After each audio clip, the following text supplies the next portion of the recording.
Entrapment.com. Smash that Patreon button.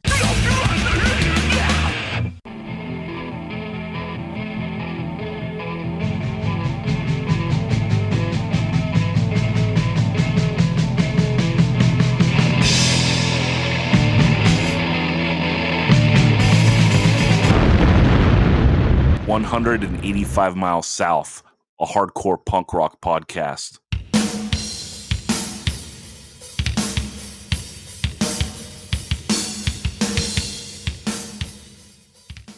What's up, everyone? We are back and talking hardcore.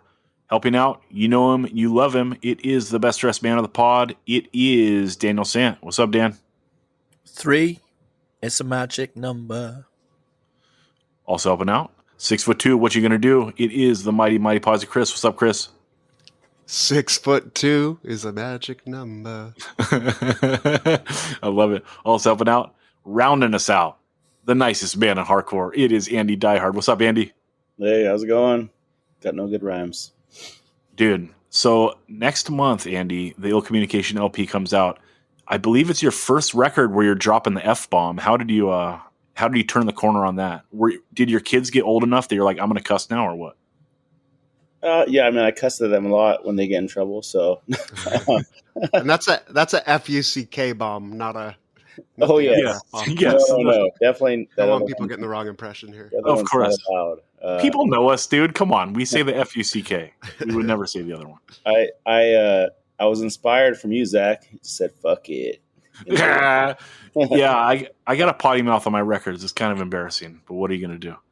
But everyone, thanks for the support. We made it to 200 episodes, and actually, it is a lot more than that because of the Patreon. So I can pull it up real quick. I just backed everything up, and let's go into this folder, and I'll tell you how many actual episodes we did.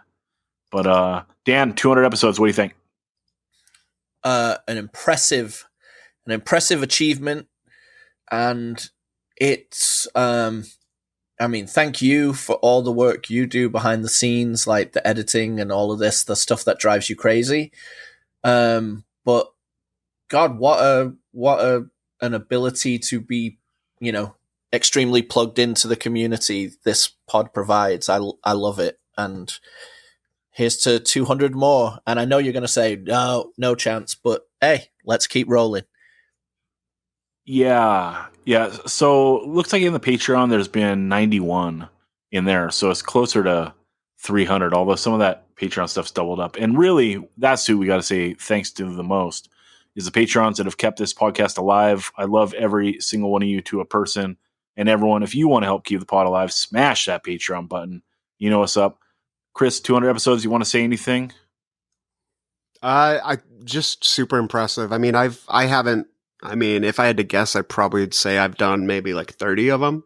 And even that has been, a lot of work. It's fun. I enjoy being on this podcast. I love just talking hardcore with you guys, but like, there's a lot that goes into, behind the scenes, like listening stuff over and over and like taking notes and like thinking about, what we can say to like pay respect to this music that we love and these bands that are doing awesome things that we want to like shout out. There's a lot of work that goes into making sure that you can try and represent them well and their art well. And, so like to do that for, close to 300 episodes now, like respect and yeah. Yeah, it is hard because like, we're trying to put on for bands, like when we talk the newer stuff, right? Cause like, I don't want to be dismissive. We try to only have stuff on the pod that I like or one of us likes, right? Like basically anything that we talk about, one of the people on the pod wants to like put that band on as much as we can. And so, yeah, I hate dismissive bullshit, right? It's so lazy and easy to write stuff off. And it's really hard to like dig into stuff and especially some things that you might not like off the bat to try to pull stuff out that you think is impressive. We're 40 years into hardcore. And some of the best stuff is still coming out. And some of it we're going to talk tonight. Andy, you want to say anything before we jump into everything? Yeah, I mean, I give props to you guys for 200 episodes or 300. I've been on, every time I'm on here, I feel awesome, dude. Like I got to play with the varsity team when I should be on like the JV team. So it's always cool to talk with you guys. And yeah, between the three or four of you have discovered so much new music, and I'm sure everyone else out there that listens to this could attest to that. And I think it's rad that you keep doing the new episodes like the Agnostic Front one and the Madball one. You're not just sitting on your laurels. You're stepping it up all the time, and you guys are doing new things. So I'm a huge fan, and the fact that I get help every once in a while is awesome. So yeah, I do hope it goes 200, 400 more. And may I just say something to the Patreons and to those that are thinking about being Patreons? If you're worried that your money is going towards Ben buying CDs, don't worry. Smash that Patreon. It goes to all of the things that Zach has to pay for to get this pod going. So it's not going to Ben's CD collection. You can smash that Patreon guilt-free. Look, man, I lost my van sponsorship. I just need someone to help me out. Okay, so let's jump in to some new music. There is, well, first off, before we do that, hey, thank you guys, like Dan, Chris, Andy, Pops, Clevo, Bedge, everyone that helps out. It is a group effort, you know, so thank you very much. I appreciate y'all. And let's jump into the Zulu LP. Good God, man. This came out, or it is coming out, actually. This episode is coming out the last Monday of February. The Zulu LP comes out on March 3rd, 2023. I believe there's one single out as of us recording. There might be a second one out by the time this episode comes out. But good God, Dan, early contender for LP of the year, huh? I'm going to go out there and say it's an early contender for LP of the decade. This is good, a masterpiece. Dude. It's it is a fucking masterpiece. Yes. All right, dig in. I love when hardcore bands almost, even though, you know, we talk all the time that this is the best genre of music and blah, blah, blah. But I love when a project or an LP is thought about away from the practice room. Like the entire thing as a piece of art has been crafted to perfection. This is an incredible representation of blackness in and out of hardcore in this time going forward. And it is just, I mean, incredible. The musicianship and the variety of influence and joy of expressing the things that have built the backbone of what this band has come together to do being shown off here. The whole thing is incredible. Like it's hard to pick certain things out. The recording is just, I mean, mega chef's kiss, like Gordon Ramsay chef's kiss right there because it's angry, you know. I think the way it looks all the way through the musical samples and transitions and all the way to the rap song on it. I mean, everything, and even just the song titles being referential of just brilliant things like Main Source, Faking the Funk, you know, Music to Drive By, Compton's Most Wanted, and God, I mean, everything about it, like even the song title Life as a Shorty Shouldn't Be So Rough, like from, I mean, it's incredible, but the music is so angry and so measured, and the tones on the bass especially and the guitars and the negative space that you're just, you know, they do these really hard slow riffs that then ring out, and the next part of almost like, you know, the power violence beatdowny parts, you're waiting almost like a roller coaster going over the thing, and then you go flying down. You're waiting for that next riff. And then the rap song We're More Than This, I mean, it could be a Far Side or a Freestyle Fellowship song. It's so LA, it's so jazzy, it's incredible. Everything about it, the lyric, God, I can't gush enough about this record. Like, this is a true masterpiece. And when Anaya was leaving Dare to do this full time, it seemed, I was like, oh God, he's such an ill drummer. Why would he leave Dare? Because that LP is so good. Well, if you leave to do something like this that will ring out for years and years and years in this genre and beyond, I mean, well done. Like, this is record of the year already. And I can't speak highly enough about this, from the Curtis Mayfield, Nina Simone references to the Lee Perry, Bob Marley Small Axe parts being redone. I mean, everything about it, all of the references that go on to explain how this has been cultivated in and grown within them is amazing. And then the lyrics are incredible, and the sentiment of that goes from song to song is why do I only have to express pain? Like, why does my background and my ethnicity and all of that have to only be expressed as pain?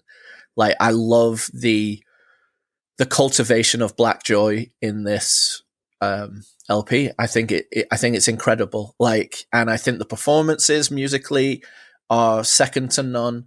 And I love the dichotomy, or maybe not even dichotomy. I like the duality of the two voices side by side. Really just rip things apart. This is brutal, but beautifully brutal. I love this thing. Yeah, this thing's like a long time coming, and the payoff is so big, right? They do a tape in 2019, they do a tape in 2020, and then both come out on LP in 2021. And here we are at the beginning of 2023, and this comes out. And it is just such a well thought out release. There's so much confidence in it, and the sequencing is just brilliant. I mean, that's really what makes the LP so special. And I can't wait to get on vinyl and let it play, because, like, in the modern era of like how they do advances, like it's a SoundCloud and there's like a little gap in between the songs and that, and like it's amazing. I can't wait to get the record and have it like flow one into the other without that like little awkward gap in between, because it's like I can tell the brilliance of this, but like we're almost getting cheated by like that tiny little blank in between the songs. You know what I'm saying? The confidence of like laying the album out like this, there's so much like breathing room in it. The first song, Africa, like the intro is like piano and there's like a feedback there, but instead of like doing like an ugly feedback like most hardcore bands do, right? Like, what's up, we're loud. It's actually like beautiful and juxtaposes really nicely with the piano. And then they do a hard intro, the first Sister Humphrey. It's so hard. It's so good. And I love like that they say they're Black power violence. Like, that's ill. It's a brilliant thing to call yourself, right? For this band. Yeah. But really like what they're playing the majority of this, because I'm not a fan of power violence or super fast music in general like that. If you go faster than Slayer, I don't love it too much. But like they're just playing like hard metal, hard mosh music the majority of the time, and doing it so well, so creatively.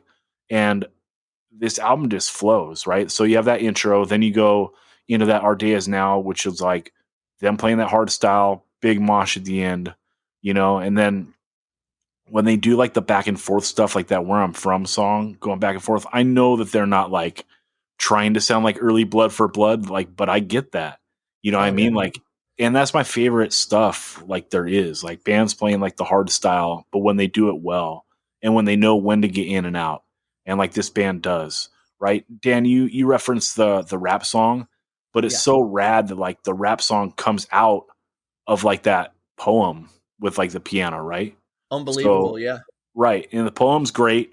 It ends so good, and then to go into like the rap, it's like they're not thinking, okay, well we have this chill part, so we got to like bring the brutality next. It's like that's like the confidence in the sequencing here is like they're like, it'd be ill is doing this like this poem with the piano, and then it goes into like this chill rap song. Like they're really like giving you a nice gap there, and it works. I've been riding my bike a lot this past like month, and so like I'm going out on 40-minute hour rides, and like this is an album that I listened to like in the last couple weeks, almost every day. It's that good, and it's very hard, like Dan said. Like I love the sum of all parts here. It's very hard to like narrow in on like big moments, because literally on these like first like 10-20 listens, like this whole thing is just so epic and gnarly, and like it's a great statement. It's like we talk about hardcore being the best music, and like this is one of those ones that like I'm proud of as like a part of this hardcore thing, right? Like this record is so good from the beginning to the end. And it's funny because like when the record ended, before they go into like the small acts part, I was like, God damn, that was good. And then they come in, they start singing small acts. I'm like, God damn, like the cherry on top. You know what I mean? Yeah. It kills it. When you break down the record, there's only 1, 2, 3, 4. There's like 8 hardcore songs on here. It's almost like half and half. And one of the songs, I believe 52 Fatal Strikes is a re-recording. I could be wrong, but I think that song came out before. So yeah, I mean, like this is just a vision, right? They're not just bumping out a bunch of hardcore songs. Like this is a statement. It's a good one. I think they knocked it out of the park. I love this band. If I was gonna come up with some stuff to say, like that I think could even be an improvement for the next one, would be they do like that Shine Eternally, which like sounds like their own band like doing like a musical interlude. I think they could like bust more of that. I would love that. That song's 302, but like if they ever wanted to get away from the sampling, like they could almost make their own interludes, and that would be like so ill. And I love the last interlude thing they do. The Who Job Bless, No One Curse. Like at the end of that, they do their own like outro interlude too, and like the lead on that one is amazing. So overall, this record 10 out of 10, so good, and everyone needs to get it. So handle business, people. Chris, what's your take on this? Yeah, I'll echo a lot of what you guys said, and maybe just say it a little bit differently in some ways. But like, Zulu is a band that came out of the gates hot. Like, from day one, there was a lot of excitement about them because both their EPs were super impressive. Everything that they've done really kind of built to this as it should be with an LP. Like the EPs were excellent, but this is a total experience. They took that formula that works so well for their EPs, and then they just gave it like the perfect, like fantastic LP treatment. I think some of the instrumentals and the jazz and the hip hop and the poetry interludes that you guys all touched on, like it just breaks up this violence and chaos so well. I think these are songs. When I think of Zulu, it's like they're songs that are outside of the obvious thoughtfulness and like the important like thoughts that are behind these, like the music. It's a soundtrack for violence. Like these are songs that are genetically engineered for people to do violence. In a good way, in the way that we all love. But these songs like really beat your ass, but they get to the point. The brevity really resonates with how hard these are, and it's a great formula. And then those interludes just kind of like add to this listening experience and give you some breathing room from the pummeling. But I think it also just works so well for them with making this an experience. You know, like this record is like a cultural celebration, and I love how they pull all this influence from different areas of Black culture to really bring this experience about. Favorite track is the final song, which Zach touched on, Who Jobless, No One Curse. The intro riff that they hit it again, I think maybe chorus or like before the chorus, is so sick. And then Dan and Zach touched on this, but like the way the vocals and the backup vocalists play off of each other and, you know, are yelling back and forth at each other basically is so sick and sounds so hard. I'm still bitter I haven't gotten a chance to see this band live. Dan mentioned that it was a bummer that Anaya stepped away from Dare, which I agree to an extent, but I always kind of thought with like how sick of a mosher and a diver and a skater he was, that it was kind of a shame that he was stuck behind, you know, a drum set to an extent. So was super hyped to hear when, you know, he was fronting this band, and still haven't gotten to see him, but I hope to change that very soon. Yeah, I love this. And he enters the long line of drummers that turn into great frontmen. I need to make a list at some point. We should do that for the pod, because a lot of the best front people they were drummers first. So let's put that together. Andy, what's your take on this? Yeah, you guys hit on the head. Chris especially hit it when he said that this record is an experience. I wasn't too into the first two EPs. I mean, they're cool, not my style, but this one, man, is just, you guys have said it better than I can, but just listening to it, I definitely want to get the lyrics and read it, because I have seen him live, and he says a lot of cool stuff on stage. Great stage. The whole band has a great stage presence, dude. They got a whole thing. They got crazy merch, dude. That it's awesome. I feel like this whole record, I think you guys mentioned already, they planned it out from get-go, from start to finish. They had a plan and they executed it perfectly. So, yeah, I like an LP that takes you on a journey. It's not just you know songs that kind of sound the same. They really did a good job of mixing it up, and I think you guys have all said it, but it's going to be a record that people talk about for a long, long time. That's all I got. Hell yeah. Yeah, I saw them in San Diego. They slayed. And, you know, it's funny because we've talked on the last handful of pods, like, my least favorite hardcore trope is, like, bands that come out of their hard song and go to, like, a chill song, you know, on the interlude. And, like, you know, this record turns it up to 11. They do it, like, on almost every song. Somehow it works here. Because it's like, it's a part of the album, so it doesn't sound like a played out trope, you know? Yeah, I love it. This is so good.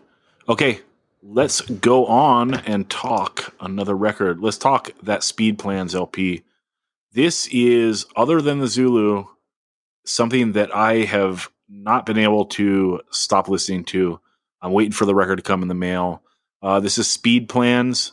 The album is called Statues of God. Came out on Iron Lung Records on your boy's birthday, January 27th. What's up? And yeah, I absolutely love this thing. Chris, what's your take on this? Yeah, this is Ripper. Pittsburgh band? I believe so.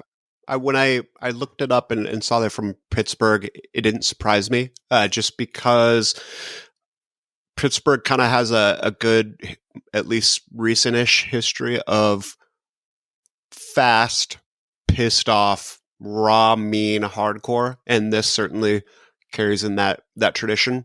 Yeah, it's good. It's a lot of tracks, but you know, they keep it moving. It's blazing fast. A lot of chaotic like feedback parts, and you know, if you like early 80s hardcore, this does it to perfection basically. I love that there's not the recording maybe is a little bit dirty for my taste. If I had to give one complaint, so not even complaint, but like, you know,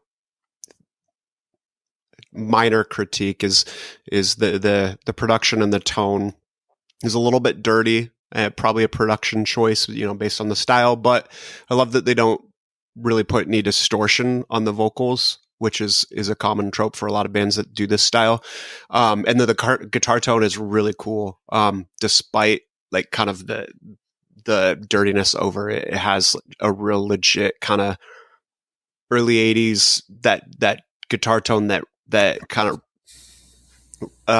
cuts through the grime and oh, it's cool. Yeah, I like it. It was really cool. Yeah, you know, a lot of these faster bands that like do a record with a lot of songs, I think that they intentionally go for a raw recording, which generally backfires, and I think the bands are unspectacular.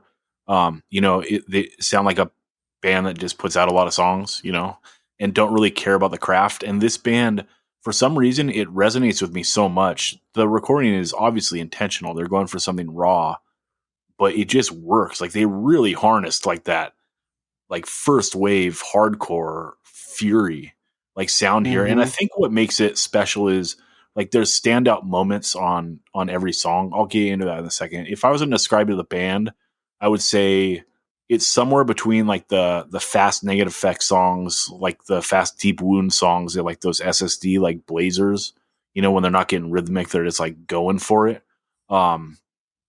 Yeah, there's just when you're one of these bands that's writing a ton of fast songs and like all these songs are sub 1 minute, there's 2 songs on this record that break a minute, and they did us a favor and put them last, you know, like put the long songs at the end of the record. They do something spectacular in every song, right? Like the first song, they can't get through, like the chorus is super catchy. That Redemption song, the second song, the opening riff is so good. The third song, Termination Game, the guitar lead in that, the Jesus Christ song, the sing along, like the Forced to Think song. Like I love how that first chorus is like cut in half and just like blazes right into the second verse. Fascist Fuck. Like I love it, just does like the riff twice and comes in with everything. And then like, dude, having a song called Fascist Fuck, like every hardcore band should have a song called Fascist Fuck. You know what I mean? Like it's so ill. And then Bald Boss, like sick. Violent High, sick. And my favorite song is Make Them Watch. Dude, drum roll into Make Them Fucking Watch. And then into the Rager. And then like on the end, like the Make Them Watch. Yeah, yeah, yeah, yeah, yeah. Make Them Watch. Yeah, yeah, yeah, yeah, yeah, yeah. So fucking raging. It's like, oh my God, so good. I Can't Read. That's maybe the filler track, but fuck, it's called I Can't Read. It's just full caveman savagery, right? Like there's just everything in here. Like the final sentence, mid tempo banger. Arms has got that rock and roll riffage part.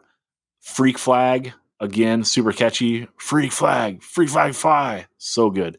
That Cleveland song, like that tail end of it is very like Annihilation timey. And I then know they were yelling, fuck Clevo, fuck Arsenal. It was crazy. Beef. You know, anyway, this record just slays the whole way through. You know, if I looked at this like at a record store and it had like the times on it, I would just be like, okay, this is going to be a throwaway hardcore record. Like, you know, a band that doesn't give a fuck about their songs is writing, you know, 16 40-second songs. Like it's going to be trash. But this thing rips, dude. It's one of my favorite records I heard in the last 5 years. And I've listened to it, I don't know, 20 times in the last couple of weeks. And not just because like I'm doing my homework for this episode. But yeah, Andy, what's your take on this? Yeah, it's cool. Yeah, their Spotify says they're the best band in Pittsburgh, which is probably true. Yeah, you nailed it on the head, man. They're just punk, man. The recording makes me think that like these dudes haven't showered in a while. They just want to party with you. So I kind of like that vibe that they have. They're just like ripping through all these songs. Yeah, the Jesus Christ sing along's great. The Cleveland is probably the favorite song with that bass part and the sing along at the end. But yeah, all this it's just like awesome punk hardcore. That's like I want my kid to listen to this and 16 songs in 12 minutes. It's fast. It's pissed. Every song's got something cool and unique. So, yeah, it's definitely a ripper. Yeah, I think one of the dudes was in that band, The Illiterates. I saw that on Discogs, and that record was so good.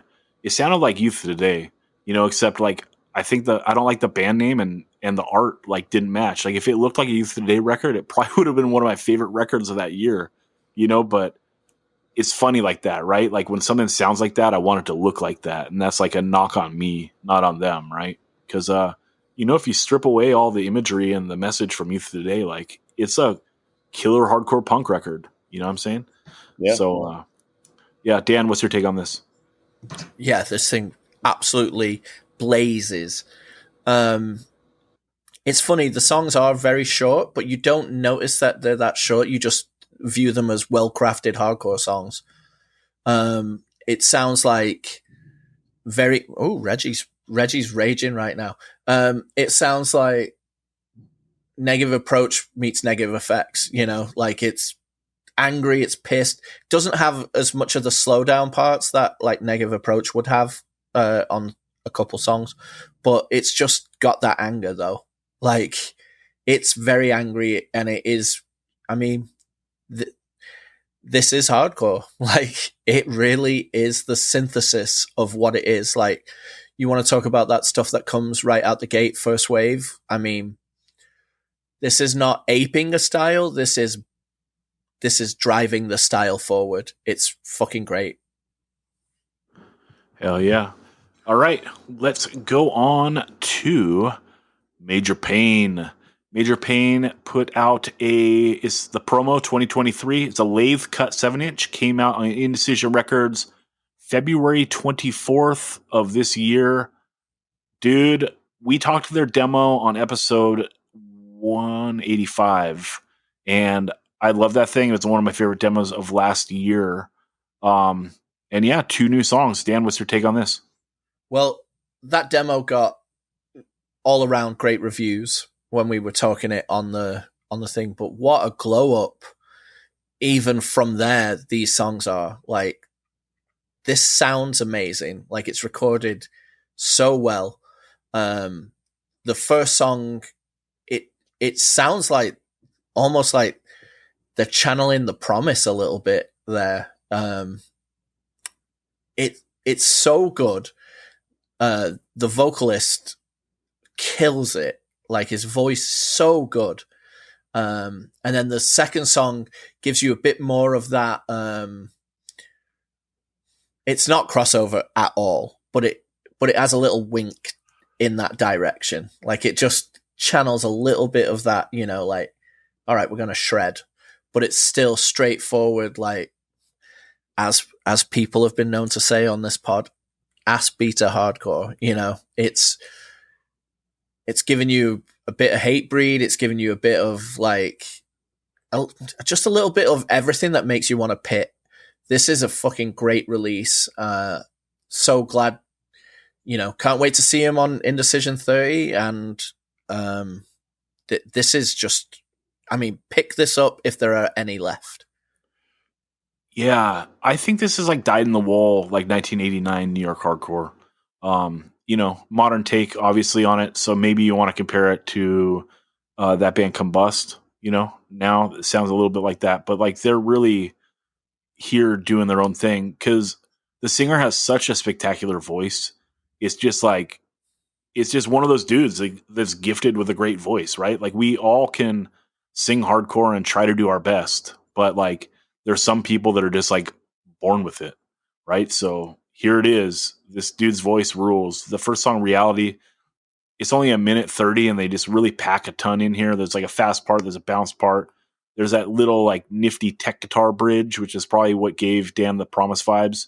And it's only $1:30. So good. And then Crazy Horse, mid-tempo, has a bigger mosh part on the end.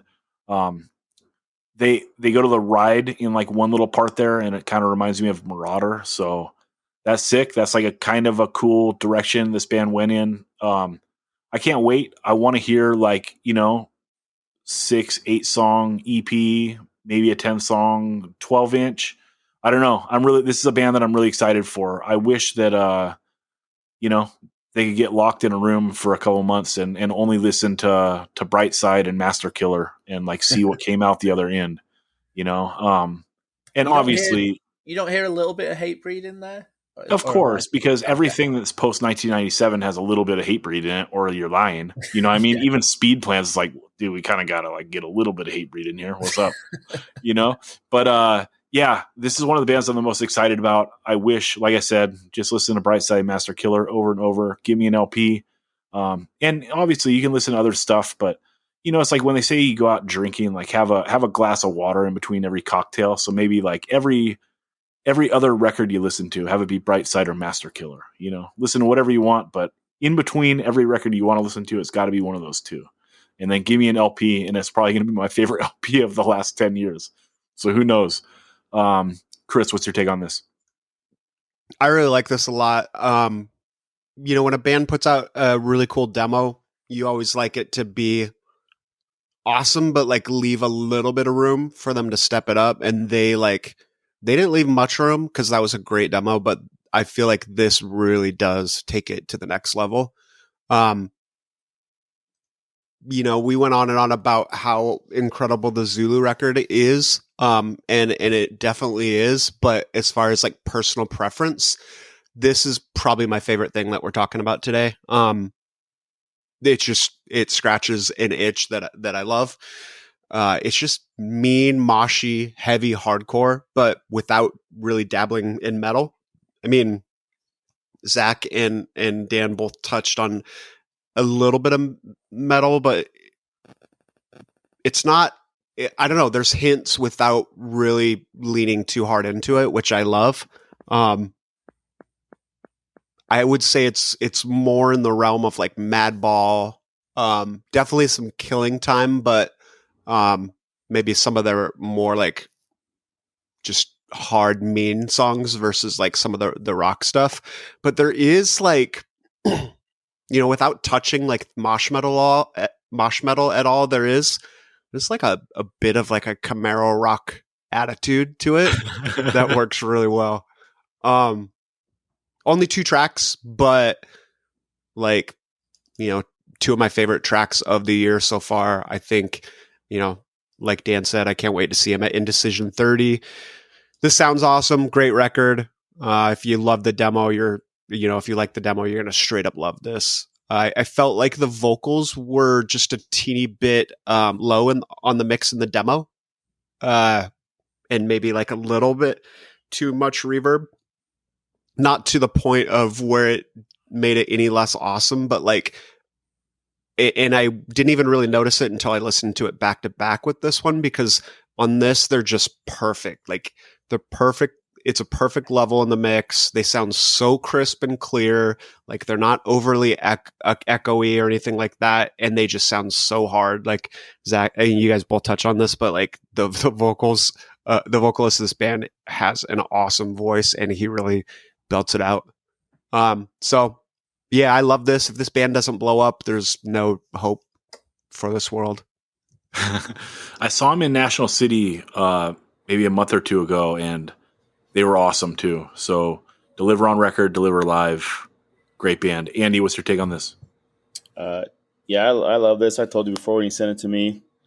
We've played with him a couple times in the last couple months. The singer, I think his name's Kenny. Yeah, his voice is just as good live as it is on record, and he's got like just a cool kind of Mark Porter floor punch stage presence. The bass player kid like goes crazy. He does almost as many jumps as Chris per song, so he's flying around the stage. So live, they're awesome. Love the band already. Demo was rad.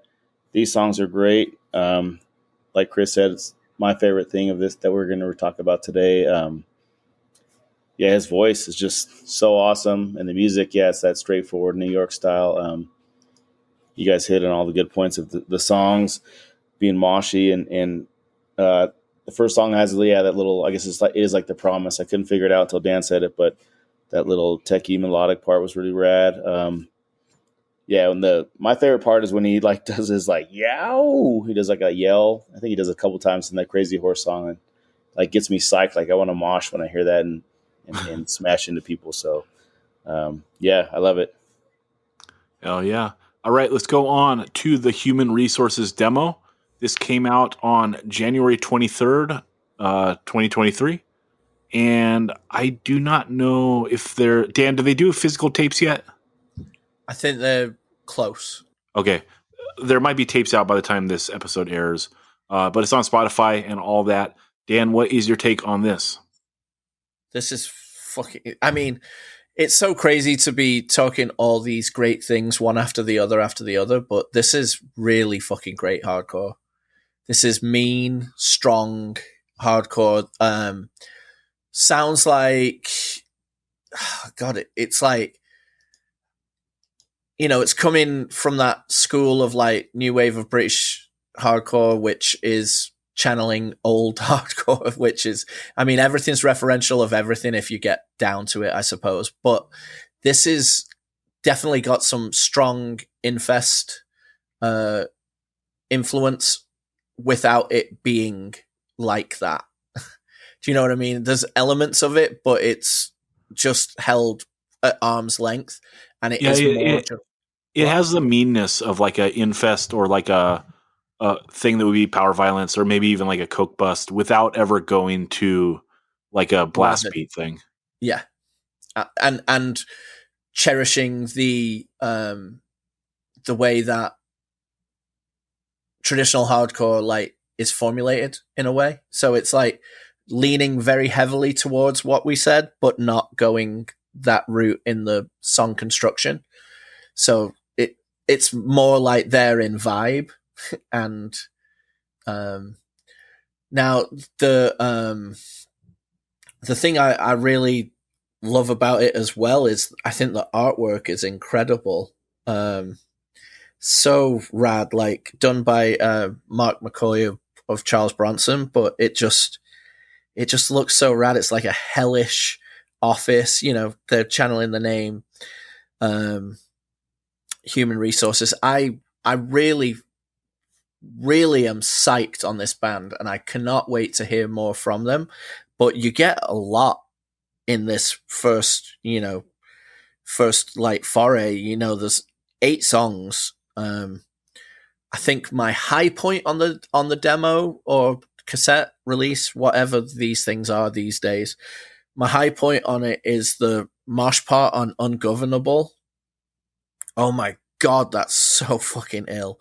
But every song is really, really good. This is another one where you can tell there was some craft put to it. I think it came out fantastic. Stolen Valor, Pack Predator. They even wrote a song about me. Saint. Oh no, it's Sant. No, it's Saint. I really love it, and the only knock to me, and it's very slight because it's not as egregious as many other things, but is doing that extra gain on the vocals. It makes the legibility, it provides the vocal to being, which is a strong trend, and it was definitely a stronger trend on all that new wave of British hardcore stuff, is it makes the voice sound almost like as a concussive instrument rather than being something to latch on to all the vocals and lyrics to, which is my preference, because I want to know everything. And don't get me wrong, you can pick out words. It's not just a battering ram of just noise as a vocalist. It's the vocals are rad. I want that little bit more clarity. I want to hear the raw aggression in the voice without the aid. And I want to hear the words because I want to sing along because it's fucking ill. But this is fantastic. This is top tier. And I really hope, much like we said about Major Pain, like if things don't happen for this band, like it's a bummer because I think it's fantastic. Yeah, Dan, you say this is not as egregious as some other bands. I think this is like insanely egregious. The distortion of these vocals. Okay. Yeah. Like I think that this whole like episode, all these, and we still got more coming, dude. This is all like grow hair on your ass music, right?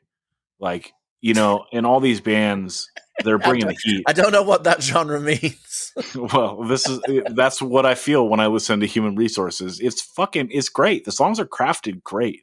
All of them. Like they're ass beater songs, like they got the vibe of like the first side of that last Gehenna LP kind of. where it's just God, every song is just putting you through the ringer, it's like someone just stuffed me in like the drying machine, you know what I mean? It's like, let's go. Yeah. But I'm like, I'm with it because I'm bored and I live in some like flyover town and I got nothing to do. So like just stuff me in there, dude. I want that beating. You know what I mean? Like the songs are great and there are lots of people out there that love this style of music, right? That just want something that sounds mean. And if that's what you're looking for bands that it's fast parts with breakdowns and every song sounds mean. Here it is. And all the songs are like $1.30 or less. There's one that's almost 2 minutes, right? But they're like short, good, well-crafted songs. And it sucks because I got to go in on it, dude. The two tropes is like the distortion on the vocals and then like those chill songs coming out of like the hard songs. And like this is I can't stand it. There's so much distortion on these vocals. Like I want them to like go and do a redo. You know what I mean? Like I don't care what you sound like. You know what I mean? I don't care if you sound like Mike Ski or you sound like Jamie Hatebreed or you sound like Adele. Like I just want to hear what you sound like. And like hardcore is like putting yourself out there and like for all these singers to be like hiding behind all this vocal distortion, it just I don't know. It's like I hate it. Like I straight up do not like it. It's a total bummer. It makes these songs like sound way more samey than they should because like I listen to them and I'm like this rages, but then it's like I can't make out any of the lyrics because it just I don't know, dude. This thing rules and like that art rules and the music rule and yeah, the singing, like just that choice is such a bummer for me, dude. It's like you're watching a band like set up, right? Like they're like, they're setting up with like Marshall full stacks, and they got JCM 800s and then they open their guitar cases and, they're busting out like nice Gibson guitars, and you're like, oh God, this band's going to kick ass. The drummer's got a brand new like drum set, he looks like he knows how to shred. And then you're like, where's the PA? Like what? Like we're in this VFW hall. Where's the PA at? And then someone like brings like a little PV combo amp. And they're like, all right, the band's going to sing out of this. And you're like, what the fuck? And then the singer's like cupping the mic on top of it. And you're like, what? Like this band sounds like they should be amazing, but it's like, can we get a PA? You know what I mean? Like, again, I don't care what you sound like. Just sound like you. Right. And that's going to make bands stand apart and not sound so samey. Right. Like just be you, like, I don't know. It's a bummer. It makes me not love this thing. And it's like, I love everything else about it.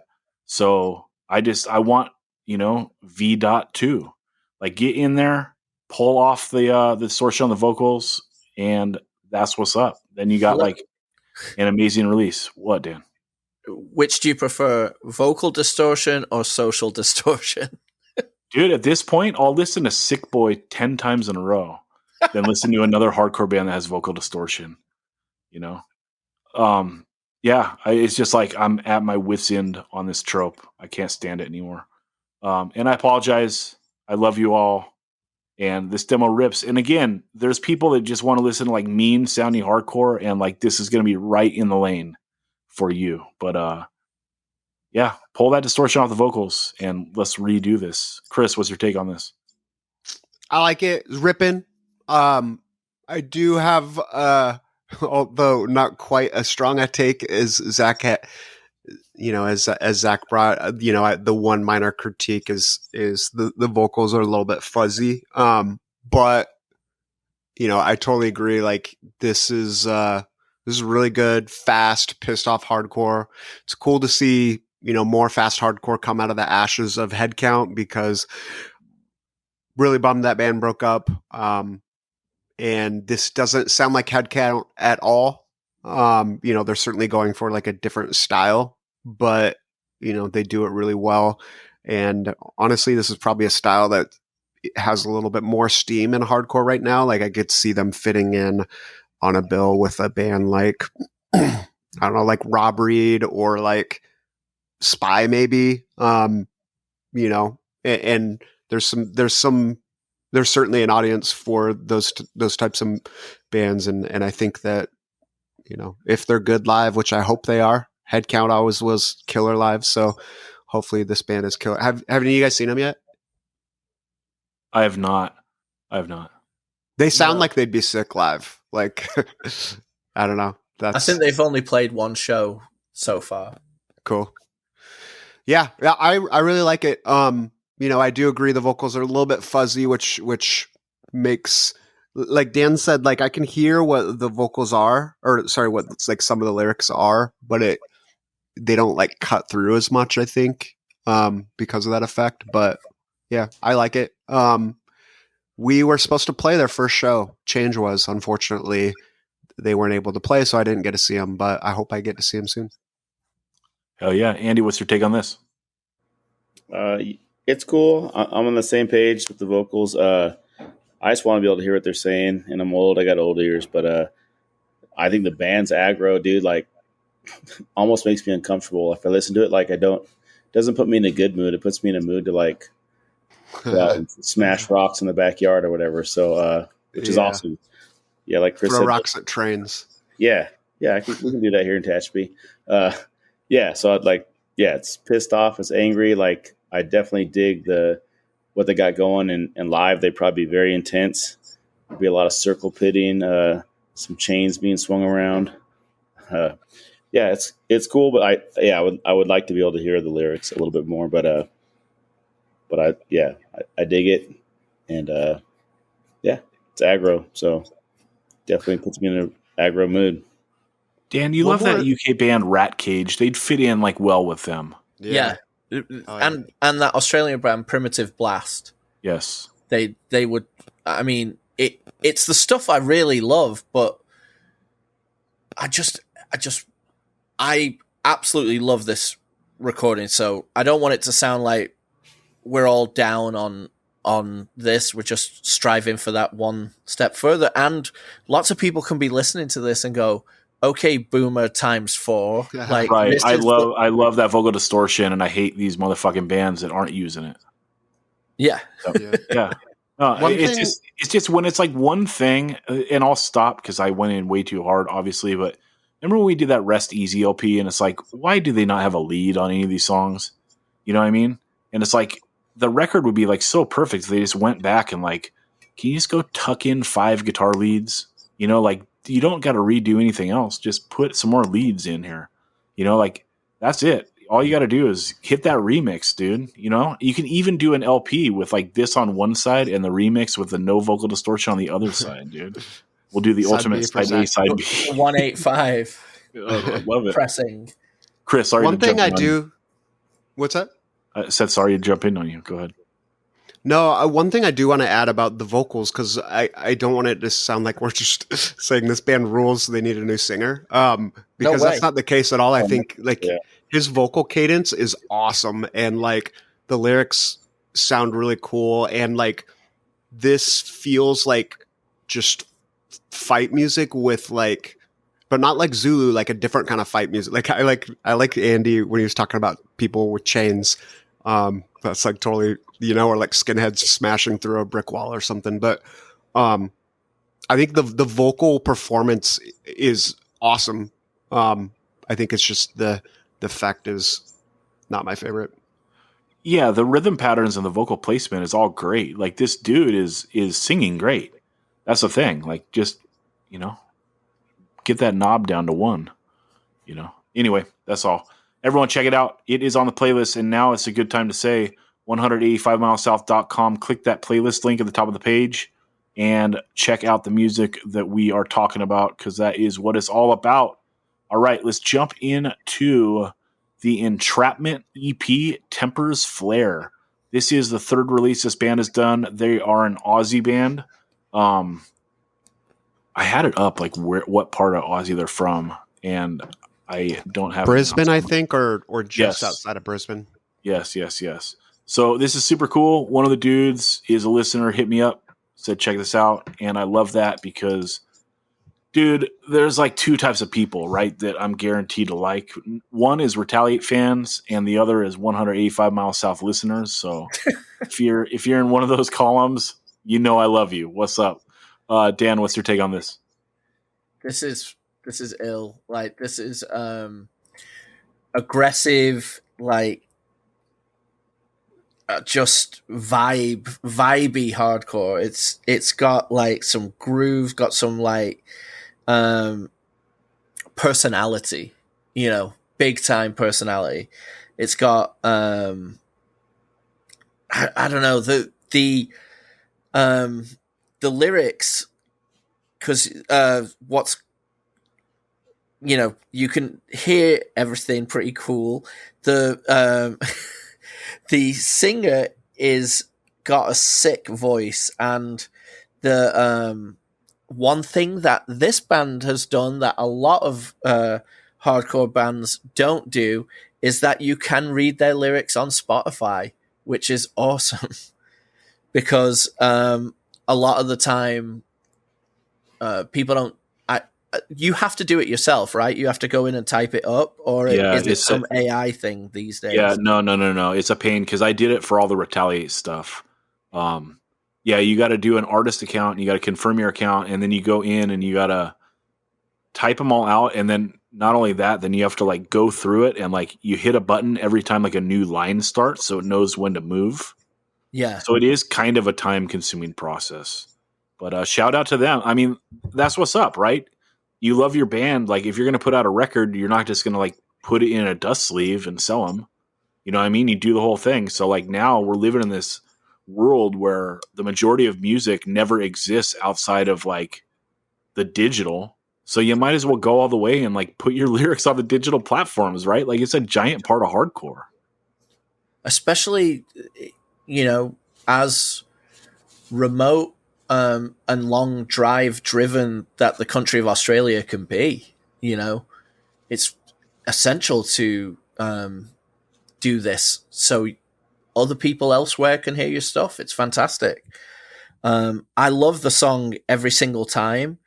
I love like the opening line is just a self-centered grandiosity. Like that's the legacy that you've left. I love it. It's like, I don't know. It's like the music's bordering on Igno and the lyrics are the opposite. They're like so sick. Like very poetic. The seeds you sow are rage and grief. Like it's a really it's a fantastic release. I love the artwork. I love the that they got the grime Nike sneakers on, the hoodie, 2 bats, not just one, 2 bats. Bonus bat, dude. And they've got the MS Paint style like graffiti artwork. It's fucking sick. This is a really great thing. Tempest Flare is like a fantastic name for an EP, like for a hardcore EP. It's perfect. I can't wait to hear more from them, and I really, really dug this. Yeah, this band is sick. If you look at their photo on Spotify, like it definitely looks like every dude is carrying a knife. I like that. And then also, Stella and I watch a lot of Married at First Sight Australia, the superior version to the US and UK versions. So shout out to all the MAFS fans in Australia. Yeah, this is cool, dude. That Grip of Rage, like the verse riffs are awesome, and then the chorus is super catchy. I love the mosh riff on every single time. And then that World Turned Hostile song, like, is pretty sick. Like, they're called, like, that song is called that because, like, they sound like they get a little more hostile on that song. Like, that song just sounds savage. And it reminds me a lot of the band Will to Live from Houston, which I got a soft spot for. And, yeah, that mosh riff when it goes with just the bass and the drums is cool. There's a lot of creativity in this. Sick. They're swinging for the fences and they're hitting it most of the time. If I had to do one little knock, I don't think the recording is super great, and bands are getting like really, really good recordings for demos now. So like, there's so much music, and sometimes you got like one shot to impress people. So, I'd save up that little extra and get a great recording. Cause this band with a great recording is like kind of unstoppable, I think. That would be like the one little knock I would say. Cause the drums sound like, They have like the fake drum sound, which I love, but it only works in like the big giant recordings. So like in a recording here that's like a little more raw, the fake drum sound like doesn't work all the way. You're right. that triggery sound cuts through a bit.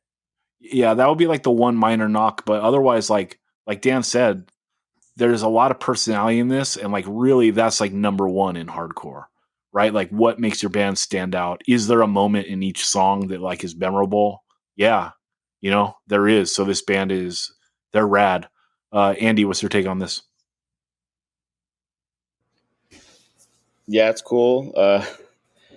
Yeah, I watch the videos too, and the dudes are so hard. They all like, some of them wear their own band shirt while they're playing, which is awesome. Love that. Yeah, the guy's voice, I agree with Dan, is pretty rad. It kind of reminded me of Lou from Sick of It All a little bit. I'm not sure, like just at certain times. Yeah, I like it. Every song kind of has something different, which you were alluding to right there. Like, it's not like there's 4 songs that sound exactly the same. The third song has like the Gorilla Biscuits rip-off lyrics, the Dragon Slayer. That. And I loved that. Of course, I love that. Yeah. I should have thought of that. Yeah, and then the last track's like got the gnarly like Igno mosh at the end. Yeah, it's cool. I definitely like it, and I'm gonna have to go back and re-listen to the other stuff because I've only listened to these 4 songs by them. But it's cool. Yeah, I dig it. Yeah, that Biscuit Power ripoff part. It sounds so good because the way the backups are carried out on this. It makes it so rad, and you can tell there's like a wink and a smile, but still a bit of a sneer. It's like, that's what the personality I'm talking about. It's like, yeah, we went there and you love it. Yeah, I agree. Yeah, I do love it. Well, yeah. Chris, what's your take on this? I was gonna touch on this last, but since you guys are talking about it, I'm gonna hit it first. I love the Gorilla Biscuits reference on the Trappist set. And the reason why I love it, aside from Dan put it really well, that, the wink and the sneer, and yeah, we went there, and it's awesome, and you're going to love it. But the other reason why I like it is, it's a reference you might not expect from a band like this that is, very mosh driven. So it's cool to see, like, on this show, we're lovers of all styles of hardcore, and like, it's cool to see a band like this show that, they have love and respect for other sounds across the hardcore spectrum too. I saw Combust at Just Another Gig, and both guitar players had Gorilla Biscuits shirts on. And, while it's not a huge jump for a New York hardcore band that sounds like Killing Time to be fans of Gorilla Biscuits, it's just cool to see that, there are people like us that just love hardcore and love all different walks of hardcore, and just get down for it all. So in the same way that I got really pumped when I saw Combust rocking dual GB shirts, I got real pumped on that part too. The first thing I was going to say, it tracks that this band is from Brisbane or nearabouts, because in my admittedly limited experience, but and more than 10 years ago, so take that for what it's worth. But my experience with Australia is that Brisbaneites truly appreciate the mosh. So definitely tracks that they're from that area. Really cool area to go, and always loved playing there because kids just go crazy. The recording Zach touched on, I want to circle back to that for a second, because it's not a horrible recording. I think, the guitars sound big, the vocals are crisp and big. So it's not like a horrible recording by any means. Like, it sounds big enough that you don't have to like, crank it up when you're listening to it or anything like that. There's just maybe room for a little bit better, which is awesome. Yeah, I dig this. Oh, one other thing, Entrapment. Shout out to Catherine Zeta-Jones in the laser scene. Shout out. Yeah, this is cool. Check it out. A lot of good stuff coming out of Australia right now, and this is one of them. Ben always rides for Australia punk and hardcore, so he's probably going to have this one on repeat. And he That's also right. loves carrying around 2 bats. That's right. Yeah. They don't call them Bedge 2 bats for no reason, dude. Also, yeah. shout out to Entrapment. Sorry that a whinging Pommy is reviewing this. Yeah, and I wasn't saying the recording is bad. I was just saying it would be my one knock is like, you can hear everything. It sounds fine. But like this band with like a powerful recording, I think they're a band that needs it. They're a band that needs and that's why I wanted to circle back to it too, because like I didn't think you meant that, but I didn't want people to get the impression and not go seek it out because they don't want to listen to something with a horrible recording, which guilty, but for sure.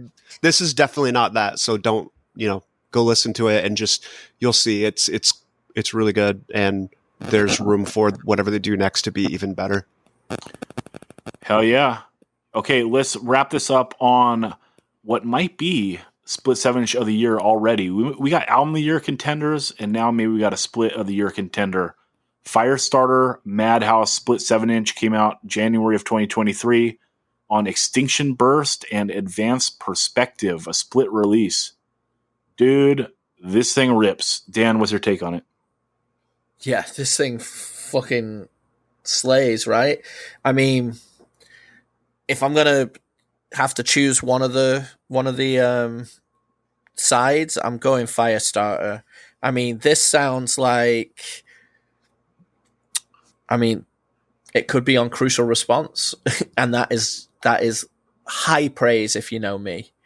This is Youth Crew hardcore the way it has been played to perfection outside of the Youth Crew, because I feel like the things that are referential or referenced as Youth Crew don't quite sound like the original Youth Crew bands. They sound like this, which is perfect finger pointing hardcore. I really, really love it. That song Shame in particular is so good. Actually, I love all three songs. They even wrote a song about Chris's band. I mean, respect. Yep. And then the Agents and Pressure Drop songs from Madhouse are so good, but there's something about this recording. We're coming back to the recording. Old men yell into clouds about recordings, but the thing about this recording, it sounds like the entire recording is slightly underwater to me. The Firestarter side is so bright, so punchy, so loud, and then it gets to the Madhouse side, and I know it is intentional, like for what the sound that is wanted, but maybe it's just the juxtaposition following on from that. But I mean, I love both sides. The Pressure Drop song, so good. I mean, you're saying it's up there for split of the year. I mean, I bet you we will be talking it near the end of the year for sure. And I can't wait to spend more time with these songs. Especially because the Firestarter side went up on Spotify I think almost like a month before the Madhouse side went up. So I have obviously spent a lot more time with the Firestarter songs. But I will listen to the Madhouse ones a lot more. But all in all, I mean, this is a fantastic split. This is, it's great hardcore. This is a crazy episode that all of the new stuff we're talking is like really top tier. Like I think I texted you earlier, Zach. I'm like, the stuff we're talking about on this pod this time, like, a lot of the time we talk about great stuff, but there's a lot of this is so fucking good, and this split sits right in there under the category of so fucking good. Yeah, they uploaded it just a day apart, but the Madhouse side, for whatever reason, is kind of hard to find. So you can find it on the playlist, though. Like I couldn't find it. Ben is a wizard, and so he went and found it. Oh, so my fault. I couldn't find it, so I thought it went up only when this playlist was made. Yeah. No, yeah. So I think so. I could be looking at the wrong thing right now. But anyway, yeah, I think the lo-fi-ness of the Madhouse really works. This style of music is not my favorite, but for some reason, I just love these two songs. Maybe it's because the brevity of like it just being two songs that are basically each a minute. And also like they do I can't tell because it like the low fineness of the recording, like if they're doing a blast beat or if they're doing like an insanely fast scissor beat. But both songs, basically, the first song they do 20 seconds of it, the second song they do 30 seconds of it, and then a tiny bit on the way out. But like they're setting up the song with a fast part on the beginning because a breakdown in a fast song is better than a mid-tempo song, you know? And so they're setting up these parts, and it's like that first song is so sick. Like they do that fast beat into a bounce, and then they go into some chug with some guitar squealies, like so sick. And then they're out, minute 12, you know, ill. Next song is 101 or 61 seconds, and 30 seconds of like the blast, and then it goes to the Youth Crew toms with a big sing-along part, and then you're out. It is so good, dude. I love it. I don't, because it's not my favorite style, I don't know if I'd want to get down with like 15 songs of it in a row, but like as a split 7-inch, like this is such a compliment here, like because both these bands are playing like a straightforward hardcore style, but like in a different lane. And yeah, I love these two songs. I can't wait to see what this band does next. The Firestarter stuff, this is like about as good as it gets for like this lane of hardcore. Dan was saying, you know, we say like Youth Crew hardcore or Possecore or whatever, and it doesn't sound like the original stuff. It sounds maybe, the Crucial Response stuff like sounds more modern, even though that is like 25 years old now. But this reminds me a lot of like Fury doing like the Kingdom Come 7-inch or maybe the Paramount LP. Like it's like that, it's like that straightforward hardcore, but like some of the riffage can get a little bit more epic, but it doesn't fall into like the traps of getting all octaved out. It's great. Like that first riff on Change is so good. And I'm like kind of torn on it because they get out of it so fast. Like they just YOLO right out of it into a breakdown. It's like, fuck, that riff was so good. I wish you milked it a little longer, but I can never knock someone for just going for it and like, you know, blazing right into a breakdown. It's an under-minute song and it is so good. The Shame song, you know, fast verse into a 2-step part into like a riffy bounce part out in a minute. So good again. And then the last song, the Blazer scissor beat song, that kind of goes into a bouncy like strife part at the end. That one comes in at 146. But dude, both these sides are so good. This rules. I love it so much. Chris, what's your take on this? This is one of my favorite young bands right now. And then I'll also add between them, Major Pain and Firestarter, and sorry, this is Firestarter. Between Firestarter, Major Pain, and Human Resources, like California has some heat right now, like some young heat for lovers of roots hardcore. So I love that so much, and am super hyped to see these bands continue to grow and just become that next wave of just dominating the scene down there.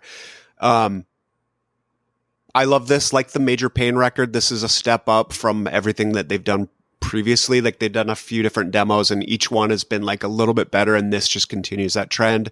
Sounds awesome. Songs are really well written. Awesome kids too, like got to play with them at Program and they absolutely killed it. And then just super cool kids. Also saw them open up day 2 at For the Children, which is, a fest that tends to be a lot more down-tuned mosh stuff. But they really set a good vibe for the fest. I think they play in E, but you could tell these are kids that love the mosh. Like they don't down tune to bring it, but like the tempos and Zach mentioned some strife in there a little bit. I heard a little bit of maybe Brotherhood in there mixed with some some more like Instead vibes. But it doesn't sound party. Like it all sounds like them and it works so well together.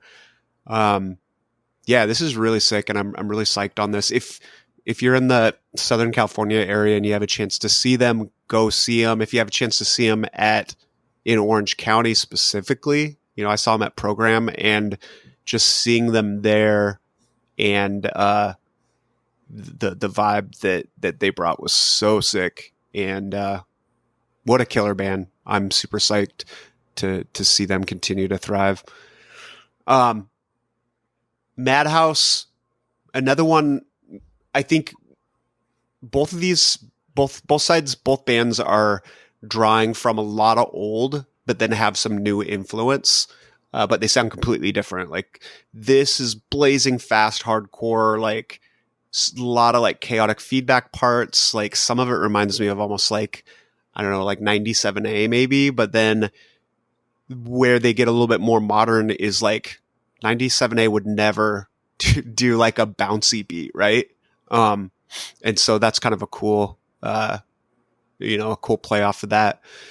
Only complaint on this, Dan mentioned like, and preferential things. Zach said he liked it, so take that for what it is. But like the Firestarter side sounds super crisp and present, and then the Madhouse side just sounds a little bit more muddy than my preference.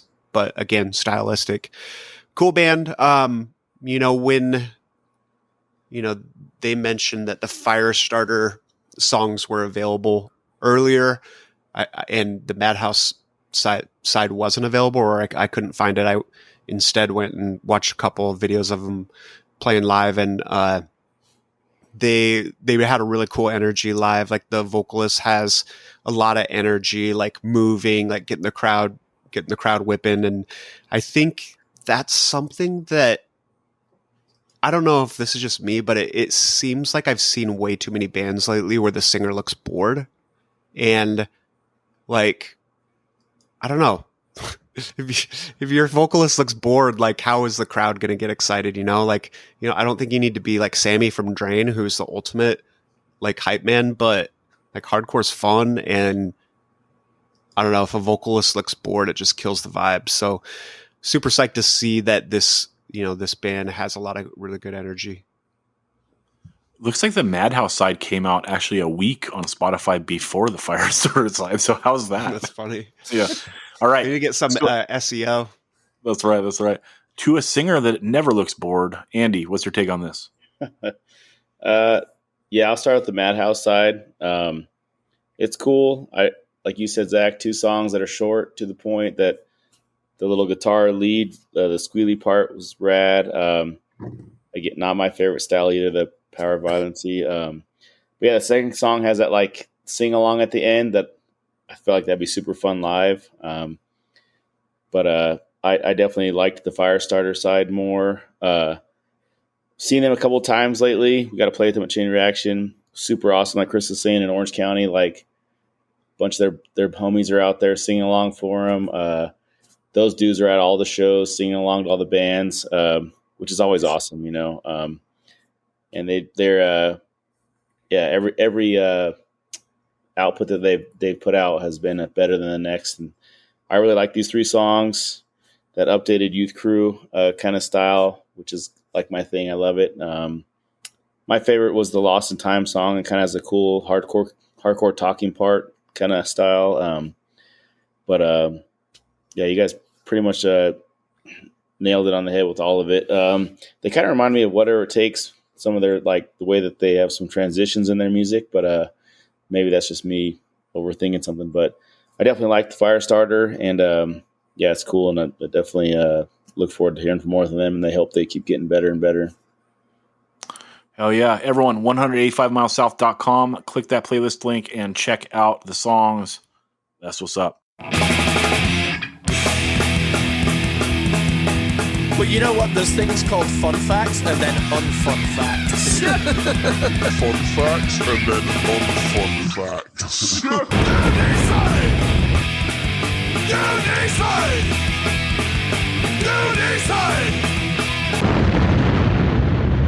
All right, fun or unfun facts.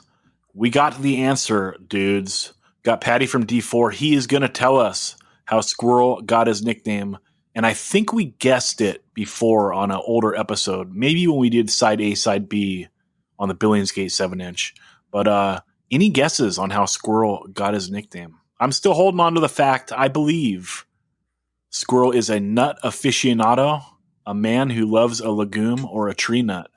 And he knows the difference between a Brazil nut, a walnut, a chestnut, a macadamia nut. And he's a fan of all and can tell us many facts of each. And that's how he got his name, Squirrel. What do you think, Ben? I have 2 theories. Theory number 1, which I'm hoping is the true story, is that a squirrel at one time threw nuts at his face in front of his friends and humiliated him. So his friends started calling him Squirrel as a way of teasing him about the incident. And then theory 2 is that he's a hoarder. He like squirrels away junk. So he's in like those reality shows about hoarders, and their house is just full of garbage. Like he's one of those guys. So people call him Squirrel because he squirrels away stuff. 2 good guesses. Dan, what's your guess? Well, my first guess is an offshoot of Ben's. Before Ben had said that, this was my theory, is that when touring, he squirrels away all the snacks in a certain area of the van and doesn't share, and he's squirreling it away for like after the show or something, which is equivalent to squirreling it away for the winter and hibernation. That's theory 1. The second one is he was wearing some shorts at a show and didn't realize, but his nuts were out, and therein got the nickname Squirrel because he was always showing his nuts. Dude, these are all great guesses. I thought that before one of you guys had guessed that he was just a dude with really chubby cheeks at some point. Yeah, I think we did. I think we did on the original talking of the Billingsgate. All right. Well, let's get the truth, and let's go to Patty now for the story of Squirrel. All right, we have Patty from Dillinger 4 to discuss the origins of the Squirrel nickname of Squirrel from Billingsgate. Where did this come from, Patty? I feel bad because I really wish I could tell you something that was interesting and exciting, like he karate kicked a cop in the neck and hit in a tree or something, but I'm afraid it's really pretty boring and mundane. But he literally just had allergies and had a habit of scratching the back of his throat by doing, like, I don't know if you can hear this, but like, can you hear that noise? Yeah. He used to do that all the time, and it sounded like a squirrel. And there was just one night, I can't remember what the surroundings were, but a bunch of us crashed out in Eric's bedroom at his parents' house at the time. Eric, then of Billingsgate, now of D4. And I woke up almost face to face with Squirrel, who was just Josh at the time, who was just making that noise incessantly. It drove me nuts. So I started calling him Squirrel, and then it stuck. But to give credit is due, the nickname was meant to be dumb. Like, that's where it came from. I don't think any of us were like, yeah, man, that's a cool ass name. We should call you Squirrel. It's pretty sick, though. All right. One last thing, we'll get out of here. Yeah. I don't know if you're a religious man or not, but on the pod, we worship many gods, much like the Hindus. Yeah. If we're playing One's Gotta Go, now we won't include Squirrel because it's a little too personal. But All if right. one's got to go between Smelly, Noodles, Darren Peschke, or however you pronounce his last name, the drummer of Youth Today off the first 7-inch, and Johnny Condom of the Rotters, who's got to go? Just like in general? Yep. Who's wiped out of music? Johnny Condom, Smelly, Noodles, or Darren Pesky Pescado? I hate to be cold, but I gotta go Noodles, dude. Oh, I know. It's cold. It's cold, but I've spent serious time with records from everybody mentioned, except for the work of Mr. Noodles, I'm afraid. So my world would be directly affected if anybody else was out of the picture. Hey, I respect it. Disrespect to the god, but what can you do? He's still on that mantle for all of us. All right. Yeah, I don't think he's going to cry himself to sleep tonight, knowing the fat guy from D4 doesn't own his records, That's right. All right, man. Thank you so much. Absolutely. Take it easy, man. Shout out Reggie.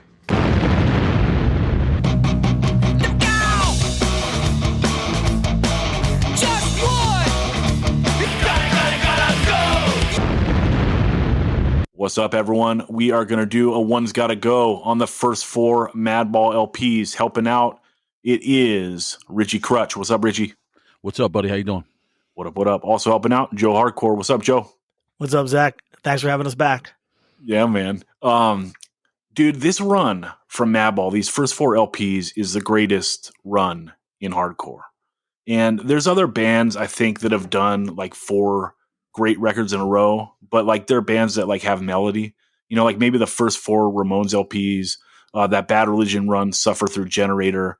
You know, even the Damned, like the first 4, although I think the second LP is like not as good, but like those first 4, that'd be a run. AF, that's like a great run, but I think this Madball one's a little better. Plus that AF, there's a 4-year gap between Liberty and Justice and One Voice. This thing is a strong run. From 1994 to the year 2000, every 2 years, Madball drops a record. It set it off. It's Demonstrating My Style. It's Look My Way. And it's Hold It Down.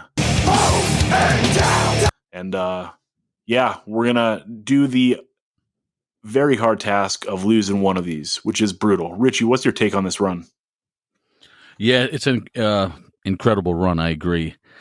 And for that kind of hardcore, which is like kind of like a straight up, you know, it's got the groove, this and that. But you're right. It's so hard to do without being a more melodic band or a band that changes into a melodic band. Like this is the same style for the 4 records. So it would be very easy to get boring by the second record if you play your cards wrong. You know what I'm saying? Real strong run. Yeah, what's your take, Joe?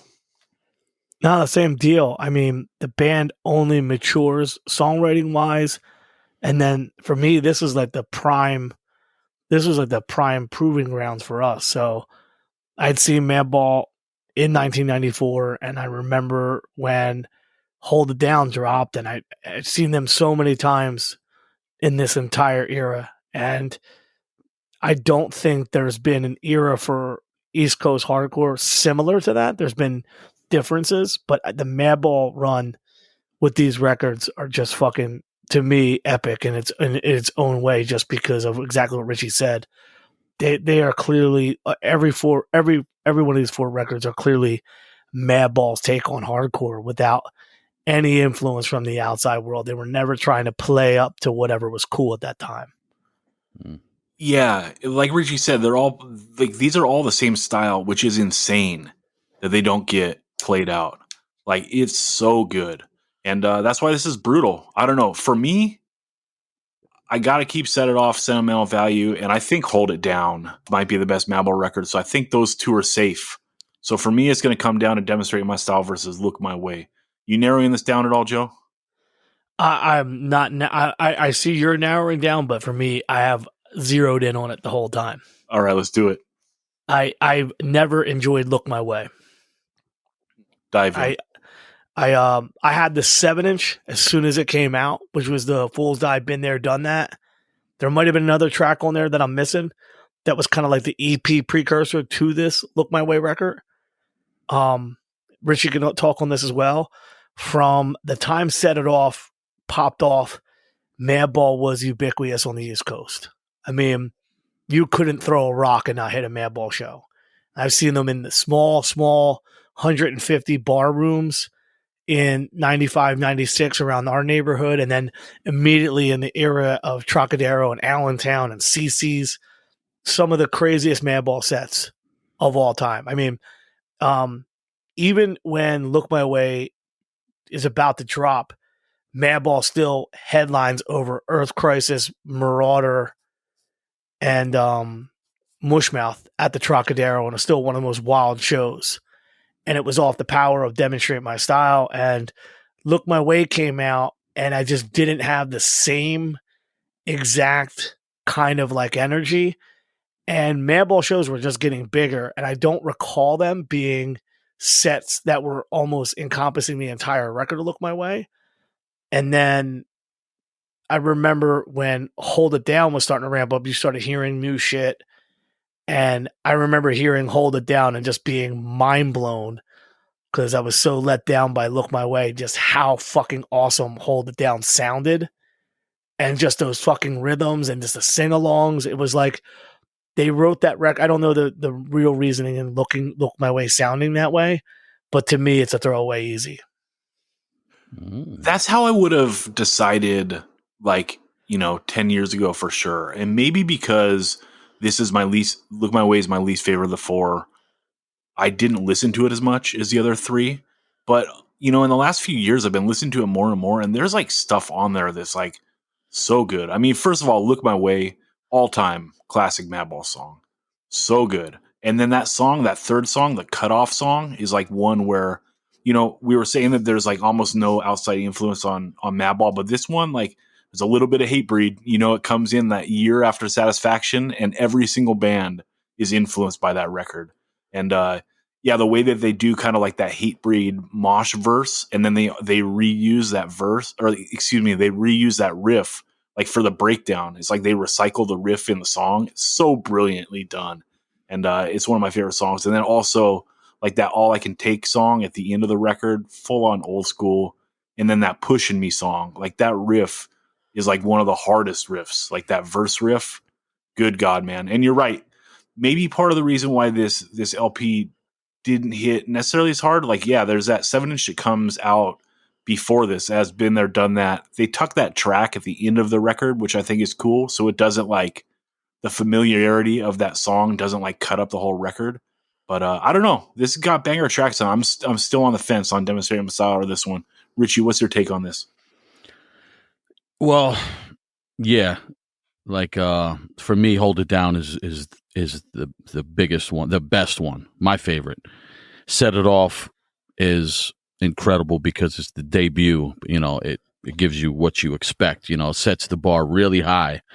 And Look My Way and Demonstrating My Style, that was those were on the chopping block, those two. So I had to really analyze and figure something out. And I get what Joe's saying. Look My Way had a totally different production. And since, like we were talking, the style remained the same for the first 4 full lengths, the big difference that we would hear would be the recording, the production. And the vocals from Set It Off to the rest were totally different. They use that effect on Set It Off to get like almost a distortion on the vocals. Then all of a sudden, Demonstrating My Styles is out, and it's a clean vocal. And then Look My Way comes out, and you have this really round kind of production with like a lot of mid-range, and it sounds a lot different from all the other recordings. So that might throw people off, but the lyrics on Look My Way are the standout for me. There's some great lyrics, like that song "Waste My Time." Like, a band like Madball doing a relationship song, but with clever lyrics. And the phrasing, the melody, and the words themselves. I after thinking about it, I gave up. I would have to give up Demonstrating My Style. I'd keep Look My Way in there. Wow. Yeah. That's rad that you brought up the lyrics, because I think that Demonstrating My Style is the most underrated posi-core record of all time. Like, if you dig into those lyrics, almost every single song is positive. Yes. Like, I don't know if Freddie had like the raddest girlfriend of that time or what. Like, he was just like, everything has a positive slant on this record. Like, even Streets of Hate, those lyrics are positive. You know what I mean? Even the song Addict, those songs are positive. You know what I mean? So, and you know what? Even the way the album kicks in with that title, with that title track, even the riff itself is like it's like a happier vibe. The song Demonstrating My Style itself, it did throw me off a little bit, but the rest of the album is like, that's probably my least favorite song on that album, to be honest. For real. But when I was thinking about when it came between those two albums, Look My Way and Demonstrating My Style, I picked my favorite songs from each, and I was gonna judge it by which songs had, or what albums had more songs that I really liked, but it was even at 6 apiece that really stood out. Yeah, so it was a hard one for me, but I don't know. Look My Way just edged it out. Yeah, I mean, it's hard because they're all so good. I don't know. I think I'm going to lose Look My Way. Demonstrating My Style, I got too much sentimental value with it too. Like, they got with the fucking song Pride. Dude, Dude, it's like classic. Dude, that like, I love what you're saying, Richie and Zach. I sat there when that record came out, thumbing that fucking, because that was one of the first hardcore CDs that I got before I had the tape, I remember just looking at these lyrics and knowing what I saw at a Madball show, and exactly what you said about when you said Posicore. I mean, it's the second line. Gotta keep a positive outlook. Yep. Like, I can't tell you how invested emotionally and mentally I was into those lyrics. That song Pride, like it's like I said this, there was like a tweet I made or like a couple weeks ago saying about the thing that we lost with all the heavy dancing was that crowd, that swimming to grab the mic, like, and Pride is one of them only moments still now from the older days where if a Madball or someone even covers Pride, the whole crowd is surfing, diving, trying to take the mic. So it's true. I really listen, there are songs on Look My Way that I think are dope, but as a record as a whole, it's got to go because Pride and what Mandel did with that Demonstrating My Style record really blew me the fuck away. And I know, Rich, exactly what you said. Like, I think, especially looking through this when we had this talk on the text about like just double check, there's probably a better lyricism as each record moves forward because Freddie is just really good with words and phrases and timing. But man, Demonstrate My Style is such a fucking classic. There's no way. Yeah, that's tough. There's no way I can just trash it, man. And Ball of Destruction, that dude, that EP. His voice was so raw. The song Ball of Destruction on Demonstrating My Style. The last track with the bass that starts with the bass, the whole intro. Yes. You know what I mean? That's Ball of Destruction, right? Yeah, but Richie, also you're a guitarist. How about Streets of Hate? The verse, they get away with a song that the verse has one note. Yeah, it's really cool. Yeah, there's great stuff. Like when I said that the tracks, like it was Pride, it was Streets of Hate, it was Nuestra Family, 5-0, True to the Game, Ball of Destruction. Those were the 6 I think that stood out like always to me. But for whatever reason, the way that album starts with Demonstrating My Style, it had such a happy vibe that it always threw me off. You know what I mean? But Ball of Destruction and Pride, just some killer tracks.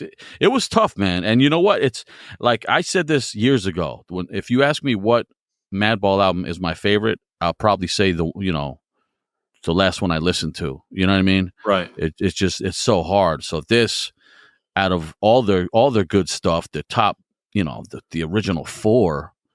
And like you said, what bands do that? Like pop, that's like a league with like Metallica. Like the first 4 Metallica records are all, in my mind, dope. There's people that will argue, but it's such a hard thing to do to have 4 solid, classic, full lengths without switching the style, or being considered like, oh yeah, Madball used to be hardcore, now they're this. It was the same. They like, we definitely heard a little of the Hatebreed vibe in the years, when Satisfaction just took everything over. But it's tough, man. Maybe I'm wrong. I could be wrong. Joe did it. He gave a good case.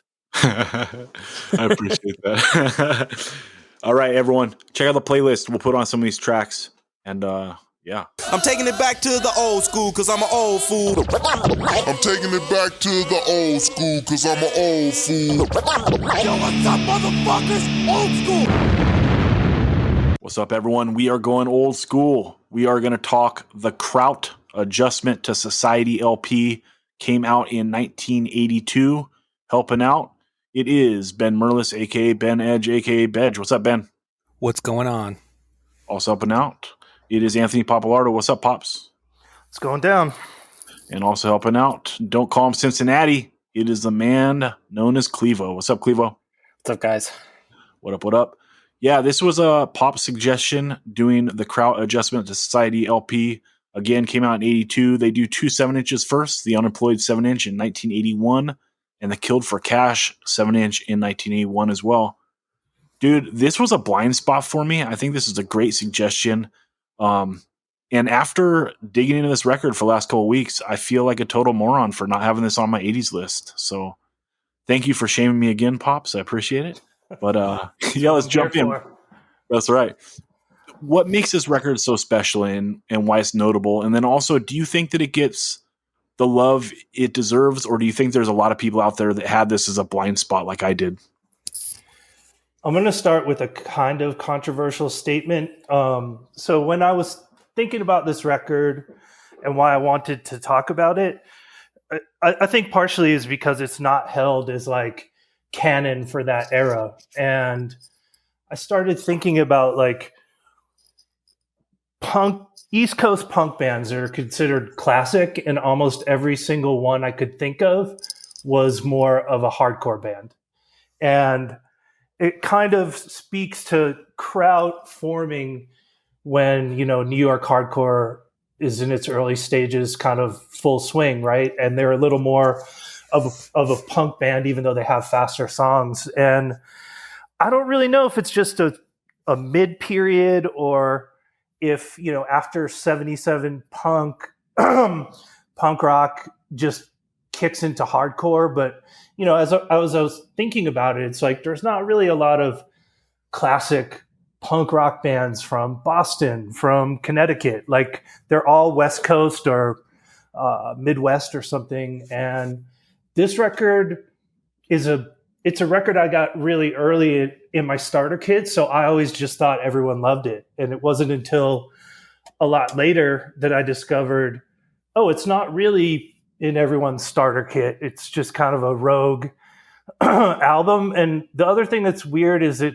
was in print for quite a good amount of time and available cassette and CD via New Red Archives. So it wasn't like it was hard to find. So, and as we'll probably get into, they had play on MTV. So I don't know. In a weird way, it's kind of an anomaly, because I think if you listen to this record for the first time, it's one of those ones where every song is they're all catchy in different ways, and they're all, from anthemic to catchy in how they're put together or their simplicity. So I don't know. It's for a band that accomplished so much really early on in the relationships they had with, legacy punk acts. It's pretty amazing to me that it's kind of falls through the cracks for some people. Yeah, I think that maybe the reason why it's not like canon classic is because the sequencing is kind of confusing. They're really straddling like that world between what Ben would call like that 1.5 and hardcore, right? Almost like that they go back and forth, and it's not totally seamless. Like if you think about like the first TSOL or the Adolescence LP, like those records, they have like the mid-tempo, like melodic mid-tempo, and then they have fast tracks, but it seems so seamless. And what this band does on the LP is the fast songs are like hardcore fast. It's not like the TSOL fast, the Adolescence fast.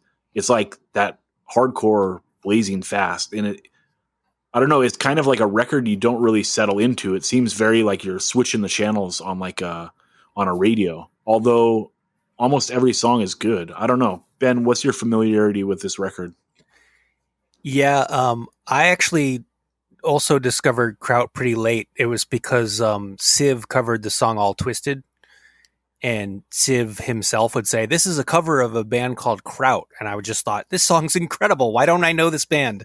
And then I got, the discography and all that. But I really don't go back to it that much. And I think you're totally right, Zach. Like this band, the first show they ever played was opening for The Clash at Bond's Casino in 81. And then they have Steve Jones from the Sex Pistols actually playing guitar on 3 of the songs on this album. Onward, Sell Out, and Kill for Cash. So you have like, they're absolutely steeped in the first generation punk thing. And then they're kind of trying to keep up with the Joneses, or I should say keep up with like the really fast hardcore that's starting to creep in around 82 in New York. And so you have like maybe 5 proper hardcore songs on the album: Mishap, Abortion, Bogus, Doomed Youth, Army Sport. And like, I totally forgot that they have songs that are like straight up hardcore. And I think the reason why I forgot that is because they're not very good.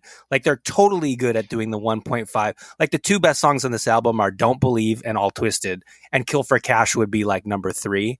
And like, those fast hardcore songs, they're like okay for fast hardcore, but like, they don't have they're just great at doing the mid-tempo thing, and they're just okay at being really fast. And I think it's because, they like that next generation was coming up, like Urban Waste and maybe The Abused or Antidote. Maybe those bands are a tiny bit later, but like whatever bands were happening in 82.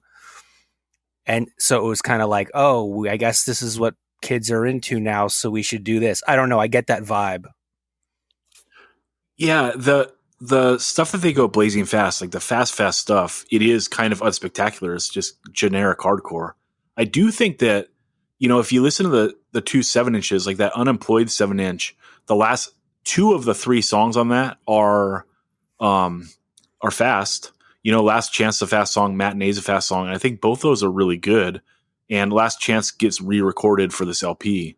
I think on that speed, those are the songs where it's fast, but it's like the Adolescence or TSOL level fast, not like, what would become hardcore fast. I have a hard time saying that something that was at the forefront of hardcore is generic hardcore. Like, generic hardcore, like hardcore was such a new thing. Does generic hardcore exist at that time? Like that's a good point, but it is like the blueprint for generic hardcore. Well, it's like, but just if because you're the first doesn't mean you're the best. Like, no, like, but if you're the first, if you're among the first, you're kind of setting, what people take to go fair. on and do other things with. That's fair. I mean, I have a lot of thoughts about this. The first thing I really think is that it was reissued too early. Because this is reissued in like 88, and even though that New Red Archives reissue was available, I also feel like the Cause for Alarm 7-inch suffers from this too. Like, it was just reissued like a little bit too early, and if it would have been reissued, like maybe if it would have been reissued when Crown of Thorns and Civ were covering it, I think that more people would have been into it. Like, there could have made that jump.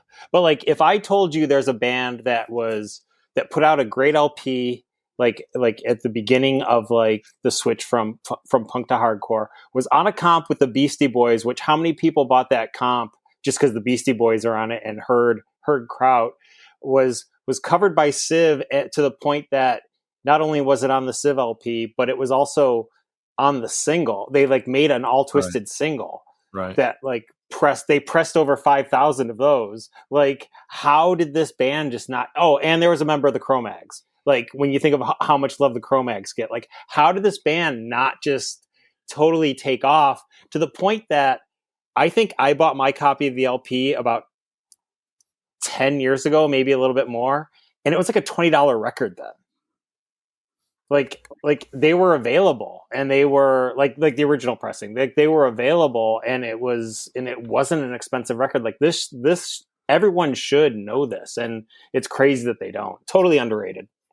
It feels like it's one ex-member, future member of Cro-Mag's hype sticker away from getting the attention it should have had, or something. Like I think, like, especially before streaming, I would buy things based on, sometimes like, oh shit, I didn't know that had so-and-so.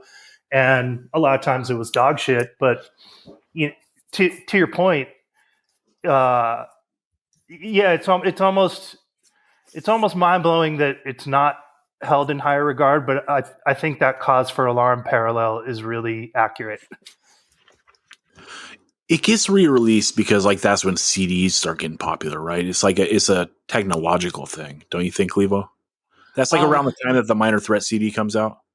Well, I remember probably 97 or so. One of my roommates bought the other Kraut record because I think that this was also on the CD. So it was like they put it onto the Wedding the Scythe on the CD version.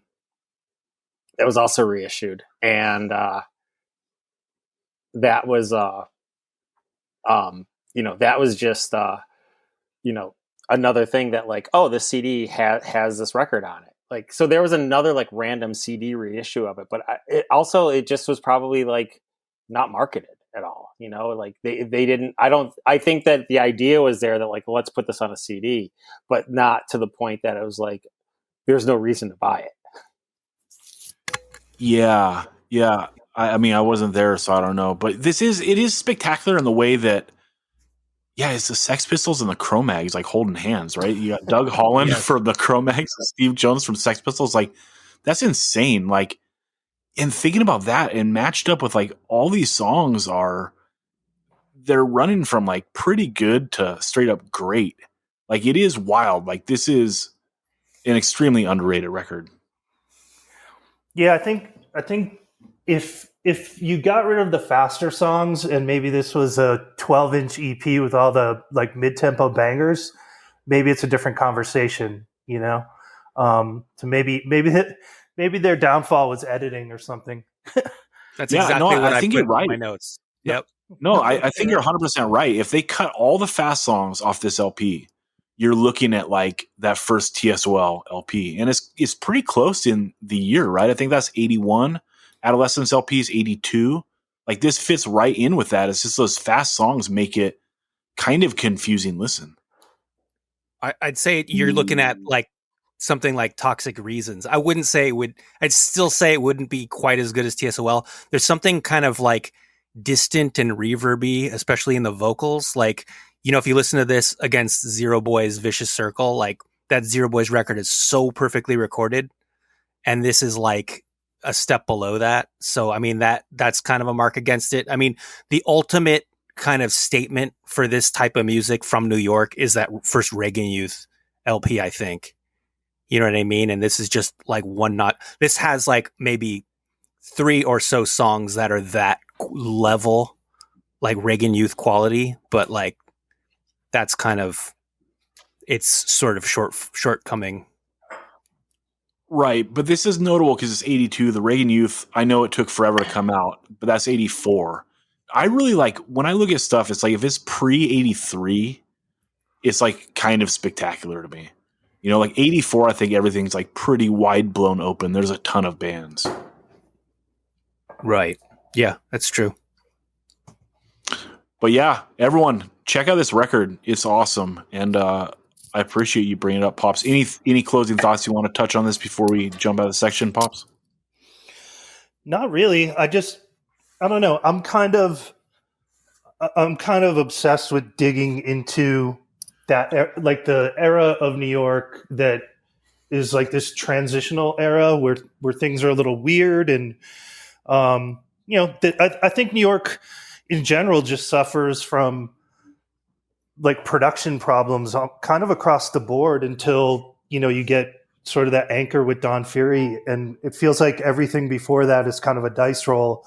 And maybe, I guess it's worth mentioning that not having that cornerstone label that had a relationship with, you know, early on, a label that has a relationship with a recording studio, and that's where you go and you're going to get this sound and records come out on time. Like, it felt like, for as moving and, you know, fucking hustle culture as New York is, everything took so fucking long back then in like punk and hardcore years. Yeah, Clevo, you got anything else on this? Now that you've bitch slapped me for calling this generic sounding on the hardcore tracks. No, you know, I you know, one of the song "Bogus" on the end of side one, just the skank part at the beginning. It's such a good song. You know, "Kill for Cash," even though it's on the single, is just like a punk rock classic. You know, obviously All Twisted, Unemployed. It's funny how like Unemployed sounds a little, you know, it's ahead of its time, because when Crown of Thorns covers it, it totally fits like Crown of Thorns vibe. This record's great. I'm glad like we got to do a deep dive on it, because I probably don't listen to it as much as I should, as much as I say it's a great record. But yeah, this record's great. It's totally underrated, and it's something that, you know, a lot of people have definitely missed out on. So, and it's, you know, it's on streaming. Like the record itself, if you're okay with reissues, you can find the New Red Archives version still everywhere. or not everywhere, but it's pretty available. So the record's out there. If you dig hard enough, I'm sure you can find an original because a lot of people don't know what this is. So definitely pick this up, give it a listen. Yeah, also it just got reissued by Cleopatra. So if you are grabbing that Psychobilly Christmas record, if you're grabbing that Megadeth Unplugged in Boston and you want to grab something else, you can get this there. Ben, closing thoughts? There's actually a music video for the song All Twisted that did get played on MTV. My friend remembers seeing it on MTV. So you can look that up on YouTube. And I went back over the Kraut chapter in Tony Rettman's NYHC book. And one of the members of the band said, wow, the music video totally holds up. It could totally like work with on MTV today. And when I watched it, I thought, oh no, it couldn't. This is so 1982. This is so low budget. It's awesome because we love that era, but no, it is very, very dated. I think he meant in like a Stranger Things way. That's probably what he meant, even though Stranger Things wasn't out when the book was out. But again, they're ahead of their time. That's true. So, Ben, is this the first punk song on MTV then? I was trying to figure that out. It might be. I mean, okay, so this comes out in 82. I'm assuming the music video does as well. So MTV's been on the air for about a year, maybe even less than a year. So I can't think of another punk video that from before this. I don't know. Pops, can you think of anything? Right, because if we're talking early, like Suicidal is 83, and that video doesn't come out until years after that also. But the LP is 83. Pops, can you think of something? Only things that would be like arguably punk, but not like, as some say, capital P punk or some shit. I don't know. Yeah, probably not. I was always told or heard that it's not only is it like the first punk video on MTV, it's the first independent release that had a video on MTV. Like, wild, right?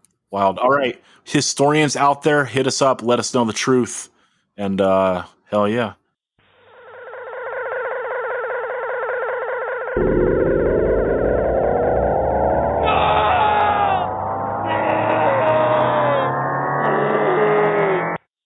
All right, we are going to do a UFO on NOFX Punk in Drublic. The day before Fat Michael goes to record the vocals for this classic Epiphat punk record, he is abducted by a UFO.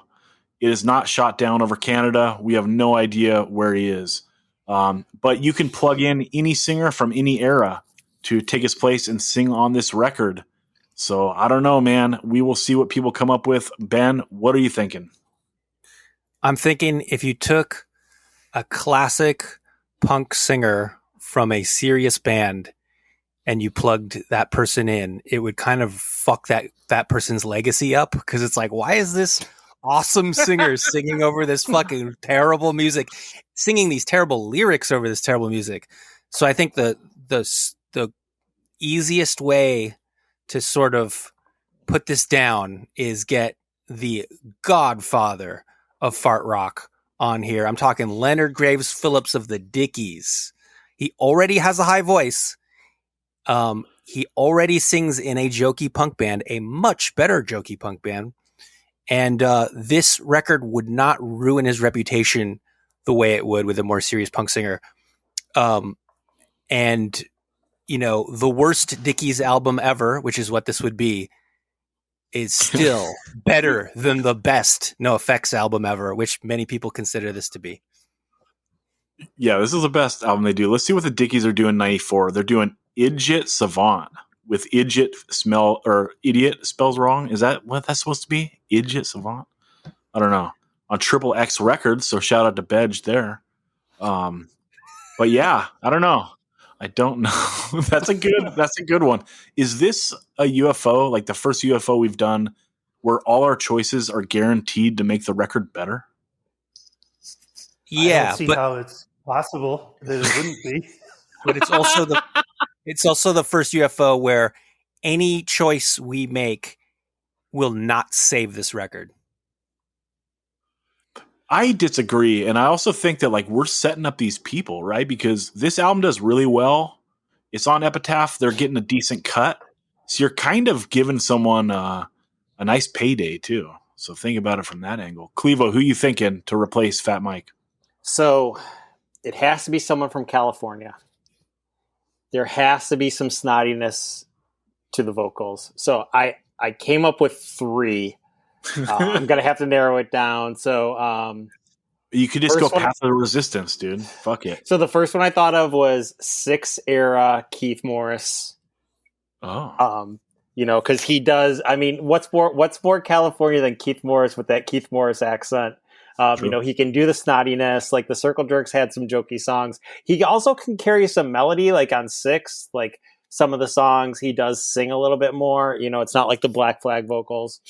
Along the same lines, someone who's definitely more serious. I thought Tony Adolescent. Because like when you think of like Kids of the Black Hole or Amoeba, like he's still like, again, he carries a tune, but there's some bite to his voice. But much like Bedge, going with someone who's an original, kind of, just sort of that front man that sets him apart. Jello Biafra, because I think Jello Biafra, especially when you get up to like Bedtime for Democracy, there are some like sillier songs in there, and he does like funny stuff with his voice. And I think that Jello could pull this one off. That's a wild thought. I love it. Pops, what are you thinking? Well, that was on my short list. Well, first of all, thank you for making me listen to this record. That's cool. And after listening, Maury Myers rules. Well, after listening to the whole thing, I had to get in a really specific mind state, and I thought, well, first of all, I had to Google what the singer of Dead Milkman's name was. So that's Rodney Linderman. I thought maybe he could do it, and I was like, well, I don't think that's going to make it entertaining enough. And then I thought, well, NOFX has like rock operas, right? Like I know that this record isn't one, but then, wow, how shitty would it be if Zoli sang for this? Like that would be fucking insane to me, I kind of want to hear it. And so then kind of connected to that, I was like, well, Michael Graves would be way shittier. That's really funny. But that doesn't work at all. And then Call Me White. About like, I was like, wait a minute. That's pretty clever wordplay. There's another dude was in a California band at the same time who's a clever wordplay guy, and he had an EP called Whack and Blight. And so I thought if Blake from Jawbreaker sang on this, all the things that are like wacky and funny suddenly become somehow intellectual because like all the pseudo-intellectuals that worship Jawbreaker think Blake's smarter than he is. So like now all of a sudden Linoleum is like a literary reference and he's fucking Raymond Carver of punk. So, and he's got a little rasp to his voice, and I'd want to hear him over the the fat beat. I don't even know what you call that, like that fucking do that. Yeah. Put some respect on that, dude. Come on. Yeah. It's not too the fat beat. It's not too far from like early Jawbreaker. So and I also feel like Blake would feel really degraded doing this, and I think that's awesome too. So I mean, for me, that's everything about it lines up. The acoustic song at the end, thinking of Blake singing the acoustic song at the end of Dear You, like it totally lines up. Yeah, he could add it to his solo act or whatever. And, don't forget Blake had a cool career as a rapper too, which is awesome. So I don't know. I think it's perfect. Dude, I love that. I also love the Michael Graves just because like the bum out of Fat Mike, the anti-Bush, like that such a noble struggle that Fat Mike has been well documented in doing. And he comes back and it's fucking Michael Graves sang on the most classic NOFX album. Yeah, it's a fucking perfectly terrible. I mean, he's a terrible person, and not Fat Michael, but Michael Graves. I just think he's terrible. Michael Graves is terrible in a different way. And I was gonna say they're both terrible in their own way. Yeah, exactly. And so it makes sense. But just the idea of like putting one of the biggest putzes ever, like Michael Graves in this NOFX to troll Fat Mike, like that's so funny. Yeah, he gets to own the libs, dude. It's perfect. I know, and the lib is Fat Mike. That's great. That's great because he never answered my emails. You know, I tried to email Fat and say, "Hey, I'd like to interview Smelly, please," and no one ever responded. So, Fat Records, go fuck yourself. But what can you do? Okay, I am going to take. I love Punk and Drublic. I think this record is great. Ben, I think you're rude, and I don't know. So I want something that sounds similar because I think Fat Mike's voice actually works on this record. So the closest thing would probably be the singer of Propagandy or whatever. And but then I thought, maybe a little closer to home, I could come up with someone that would slide right in. And so, as episode 1, the legend Joe Rivas once said, there's one man that sounds very similar to Fat Mike, and that's our own best dressed man on the pod. That is Daniel Sant. So I'm sliding Dan in to his dream job. He's singing on Punk and Drublic. He's singing everything except for when the girl from the Muffs, R.I.P., comes in and bodies him on her verse. But yeah, I'm taking Dan Sant, dude. So that's that. Oh, that's a clever tactic. I like that. Fuck. Can I change mine to Jake from Converge?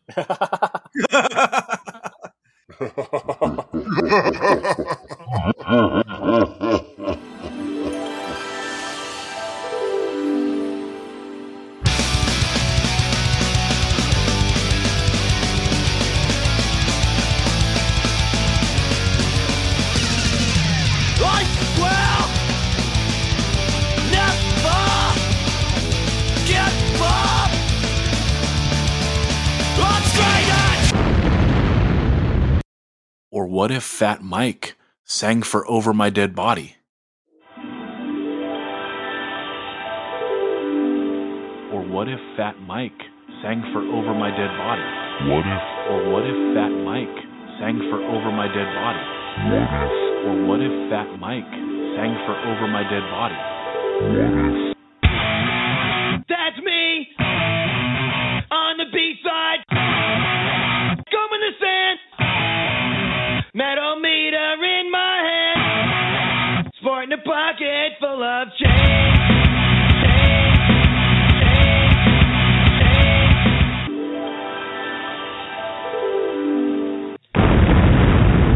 Way to go, dude.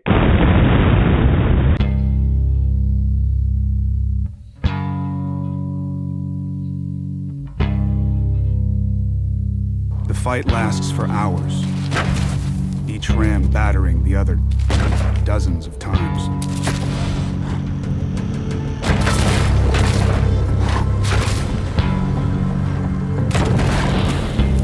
Head to head. All right, we are going head to head, and jumping on to help us out for this last segment is episode 1, the legend Joe Rivas. What's up, Joe? Hey, how is everyone? So good, so good. And yeah, Dan and Chris, they already been here for that first segment when we were talking all that new music. But let's jump into this. We are doing 2 great records from 97, 98, classic, fast, melodic stuff. We are putting Good Riddance, the third LP, Ballads from the Revolution, 1998 on Fat Records, up against Lifetime, Jersey's Best Dancers. It came out 1997 on Jade Tree Records. These are 2 really, really good records of fast melodic hardcore. Dang. I don't know how to go. Dan, what are you taking here? Okay, well, it's funny because there are some standouts on both that I really love. Like on Jersey's Best Dancers, I love the Hey Katrine into Bringing It Backwards and then How We Are, like those 3 in a row, especially when you're listening to it digitally. So good. I like Jersey's Best Dancers a lot. I think retrospectively, it just sucks that so many bad bands aped the way RE sings. and now it's that like awful voice that you hear in tons of awful, like, I don't know, for lack of a better term, what would become known as emo, even though it's not emo. And then the Good Riddance record has some exceptional standouts. I love the Vegetarian song. But then there's a couple, I mean, there's some of it right out the gate. It sounds so epiphat. I cannot get the bass drum sound out of my head. It drives me crazy how, Fat Records it is, and how, what is it, triggered? Is that what the term would be for? That's right.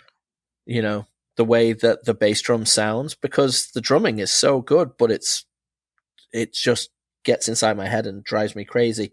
And then I feel like Good Riddance have a Lifetime tribute, like almost like, let's write a song that's just like Lifetime called Genie. It is straight up a Lifetime song. Great song. But the consistency, I lean more towards the Lifetime LP. Even though, like they do drop tempos and pick up tempos throughout, like, it's a consistent sounding band. Whereas I love when Good Riddance go hard and do the more hardcore ones with the backups from Chuck and the Gang Vox from time to time on some of their jams. The songs that sound so of that epiphat like sound, they completely lose me on those. So I'm going Jersey's Best Dancers.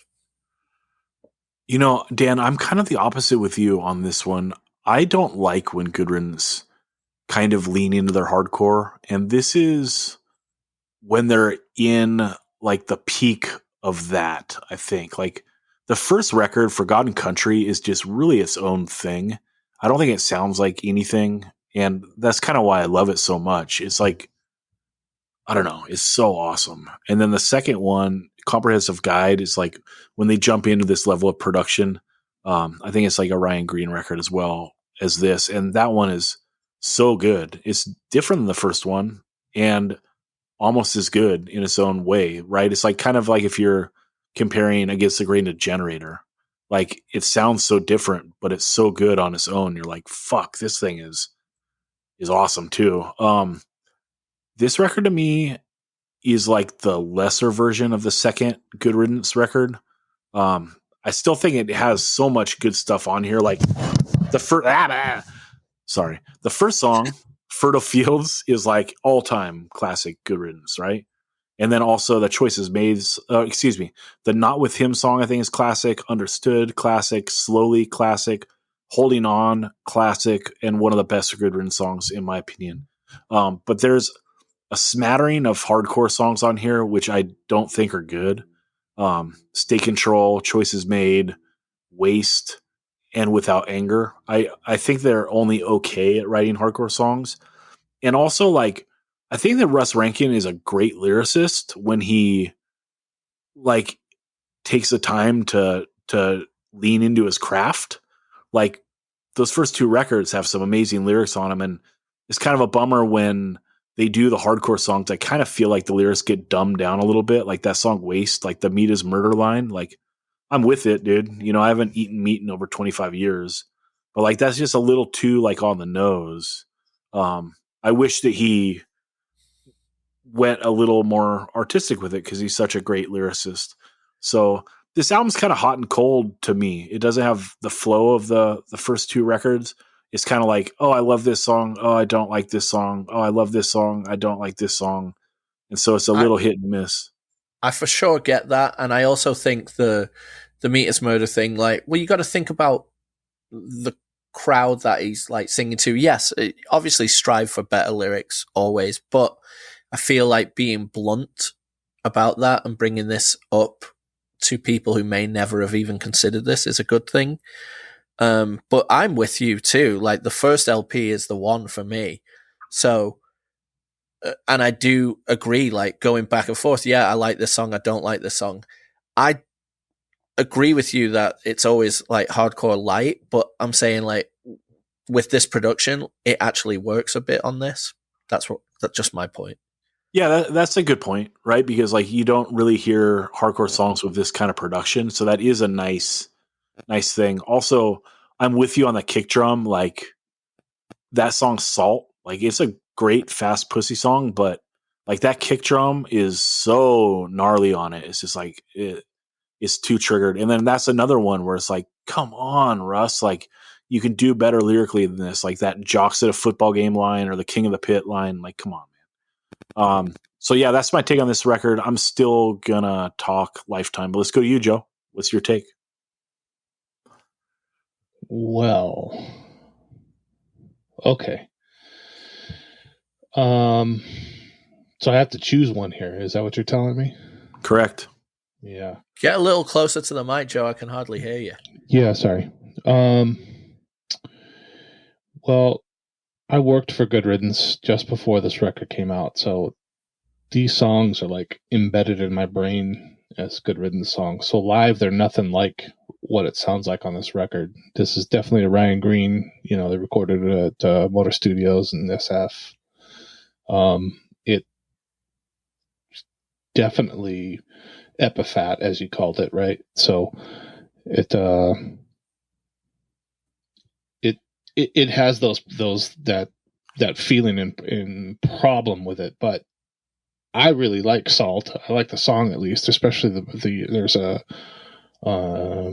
EP version that's like a different mix of the song, and that one sounds fantastic. I love Understood. That's probably my favorite song on this record. Hell yeah. I really do like Waste, and I think, as Dan was kind of saying, like introducing this concept, you know, veganism or vegetarianism, to a whole crowd of kids that had no fucking clue what that meant.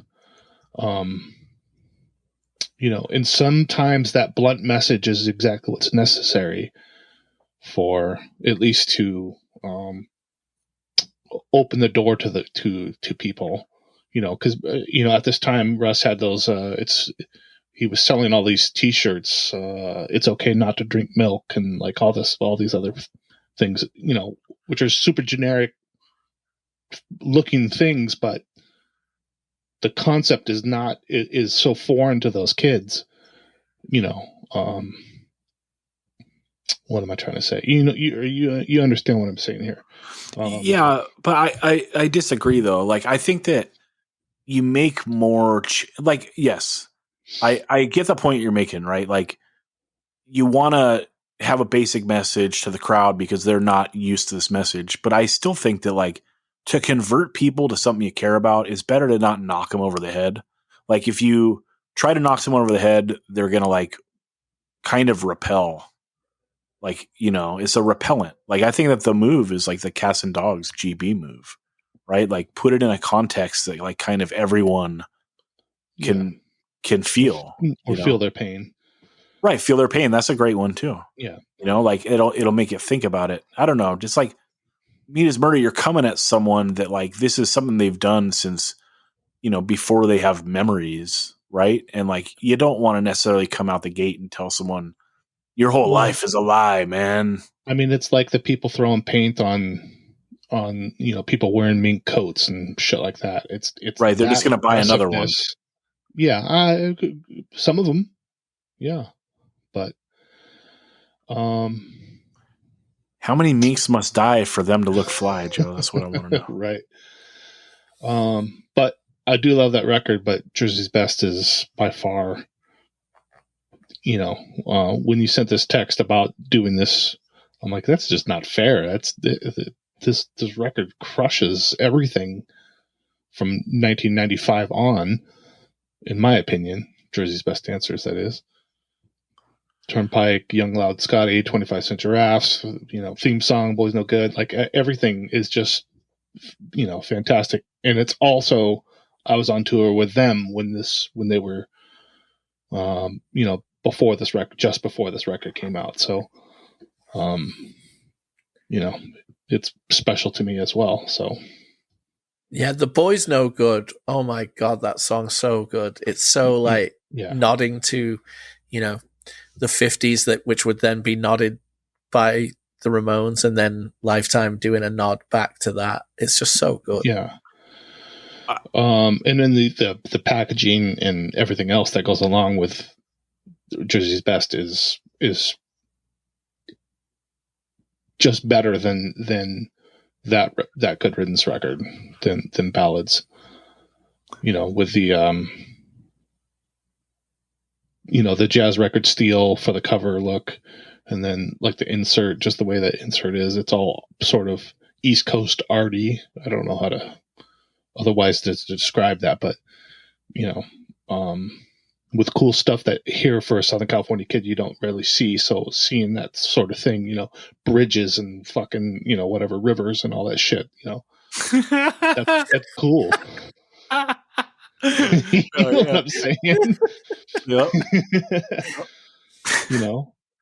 The way that they dress, in their photos and stuff like that is not, especially 1997 Epiphath, Southern California look, that even intruded itself into the hardcore scene as well too. So there was even the hardcore kids that still looked like that too,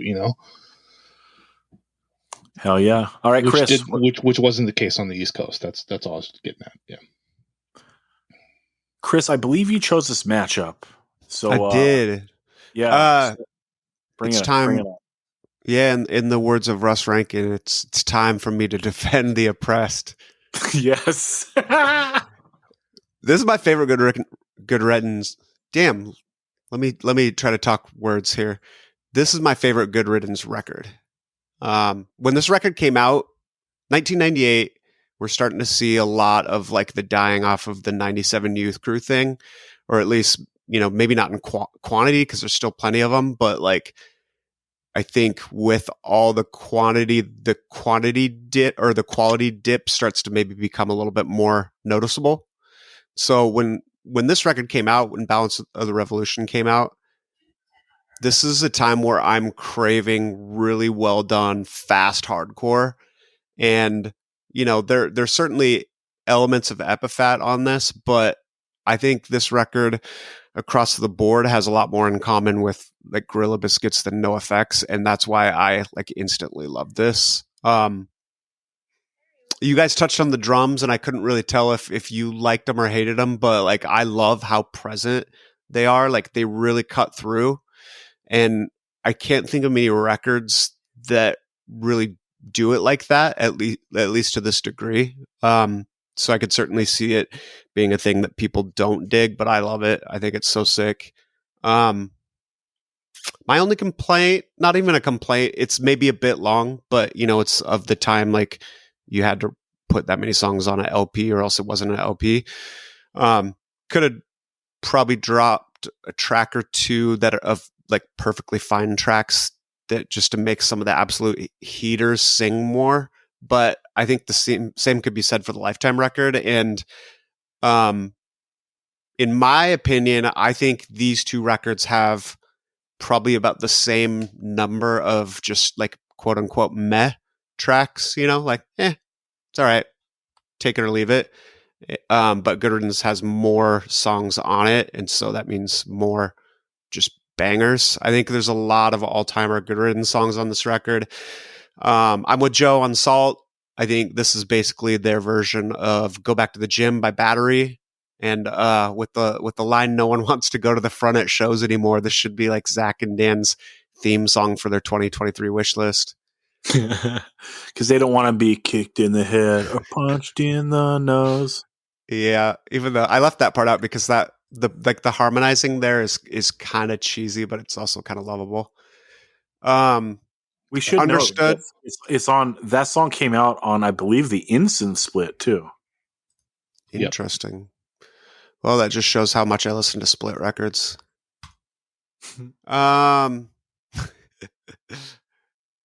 Understood. Great hardcore pride song. Some cool GB references on it. Genie's a banging ballad from the Revolution.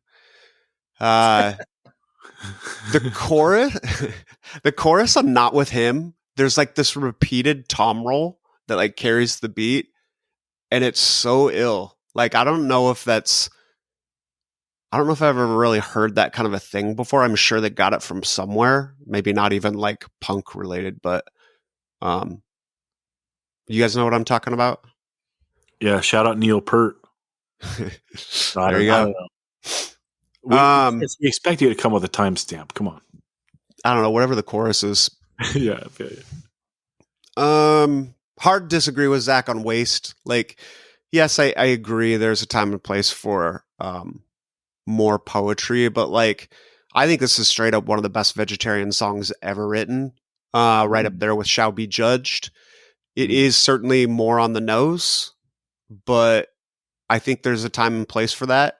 And I think for this, it's like straight up anthem formula. And then the way, like some of the lines, yes, like if I read them, they're going to be a little bit, a little on the nose, like you said, but like the way that they play out in the song, they're just so intense, like destroy the machines, burn the slaughterhouses to the ground. Now it's time for us all to defend the into the breakdown. Such a sick part. Yeah, I like this record. I'm taking Good Riddance. I'm going to keep my head on a swivel next time I'm on the East Coast, but I really like the Lifetime record too. I mentioned the Good Riddance record kind of came out when I was craving more quality fast hardcore, and then the Lifetime record came out kind of at the height of that whole 97 thing. And so I didn't really get into it until a couple years later. Maybe like 99 or something like that, because I was probably too busy listening to like Atari or 10 Yard Fight or something. But even still, like there were some tracks that permeated for me, like people mixtape, like songs that were on mixtapes from friends, or just like osmosis from being around friends that dig it and listen to it a lot. Like, when I finally went back and listened to it, there's certainly a good handful of songs that are just absolute classics. Cut the Tension might be the best song on either of these two records, in my opinion. Francie Nolan, 25 Cent Giraffes, both bangers as well. But I'm taking the Good Riddance record. Yeah. Hell yeah. I love it. And everyone, get in those archives. Episode 168, we go deep into the Lifetime album that came before this, Hello Bastards. And then also Russ Rankin was on the pod, a friend of the pod, episode 106. Dan, you were going to jump in and say something? Yeah, I was just going to say, one thing that's always been in the back of my mind when thinking about Good Riddance and their forays into the hardcore side of things is it's almost like they know they're playing primarily to like the epitaph type crowd. And I feel like it's an element of Russ, like his personal interest is like, I want to show that I love hardcore so much and I'm this, it's always felt that way to me. And that's just my own thing made up in my head probably, but it's always like come across like that to an extent, especially on like, name checking the Earth Crisis LP and all of that. You got to be like Dan and pretend that you don't love straight edge. Like, don't talk about it too much. Yeah. Don't really fly that flag. So my take on Jersey's Best Dancers is it's classic. I love it. I like it more than Hello Bastards, and Hello Bastards is a great record. I think that the only songs that I don't think are like classic on Jersey's Best Dancers are Bringing It Backwards, which is not as good as most Floor Punch songs, and the last two songs on side B, The Boys No Good and the Verona Kings. Both good songs, just not perfect songs like the other ones. And the cool thing about that Bringing It Backwards, I get it. It actually works really well in the sequencing, especially like Dan said, digitally, because it fits so nicely between the Hey Katrine and then Bringing It Backwards and then How We Are. but Bring It Backwards is the last song on side A. How We Are starts off side B. I don't know. This whole thing is just perfect all the way through, and so it's kind of cool that. And Bring It Backwards is just kind of, I don't know. It's just kind of a throwaway song, but it's not offensive or anything. It's like those 3 songs might be other bands' like best songs, but the fact that you get like there's so much meat in a row of like perfect songs. 1, 2, 3, 4, 5, like, and then the other side, 1, 2, 3, 4 in a row. It's like, good God, man. This is one of the greatest like melodic punk albums ever, fast melodic punk albums ever. So yeah, Good Riddance goes down in this battle. Although, if it was the first Good Riddance LP, that would be a hell of a matchup for me, and I might go the other way. But I don't know. This Lifetime record is one of my favorite albums of all time. Top 100 for sure. Top 50 most likely. Yep. So, final thoughts? Anyone? I'm going down with the ship. Joe, if they really are good dancers. You're Since you asking toured me? with them. Yeah, when you toured with them, were they? I gambled with them in Las Vegas too, but yeah, I would say Ari probably is, but the rest of them, I don't really recall them dancing ever, except Yeem's on stage, but in bare feet, fucking step on fucking glass and crazy ass shit. I would hope that Ari's a good dancer. He was a drummer, right? And He in was a a band drummer that had a first, little, yep. yeah, and that demo, it had a little bit of hip hop influence in it too, like one of those. Yep. Yeah. So, what's up with that? Give All right, me that everyone. crossover. Episode 200. We're out of here. Joe, you want to say anything on that before we get out of here? Oh no, it's really cool that you made it to 200. Woo! That's Maybe right. we'll make it to 200 for Intense Energy. Well, that ain't happening. But that's over. Yeah. You're over 300 if you count Intense Energy and the Patreons. That's true. If you put 185 main feed, 185 Patreon, and the Intense Energy podcast, we are definitely over 300. So respect. But everyone, we love you all. We will talk to you again next week on Patreon.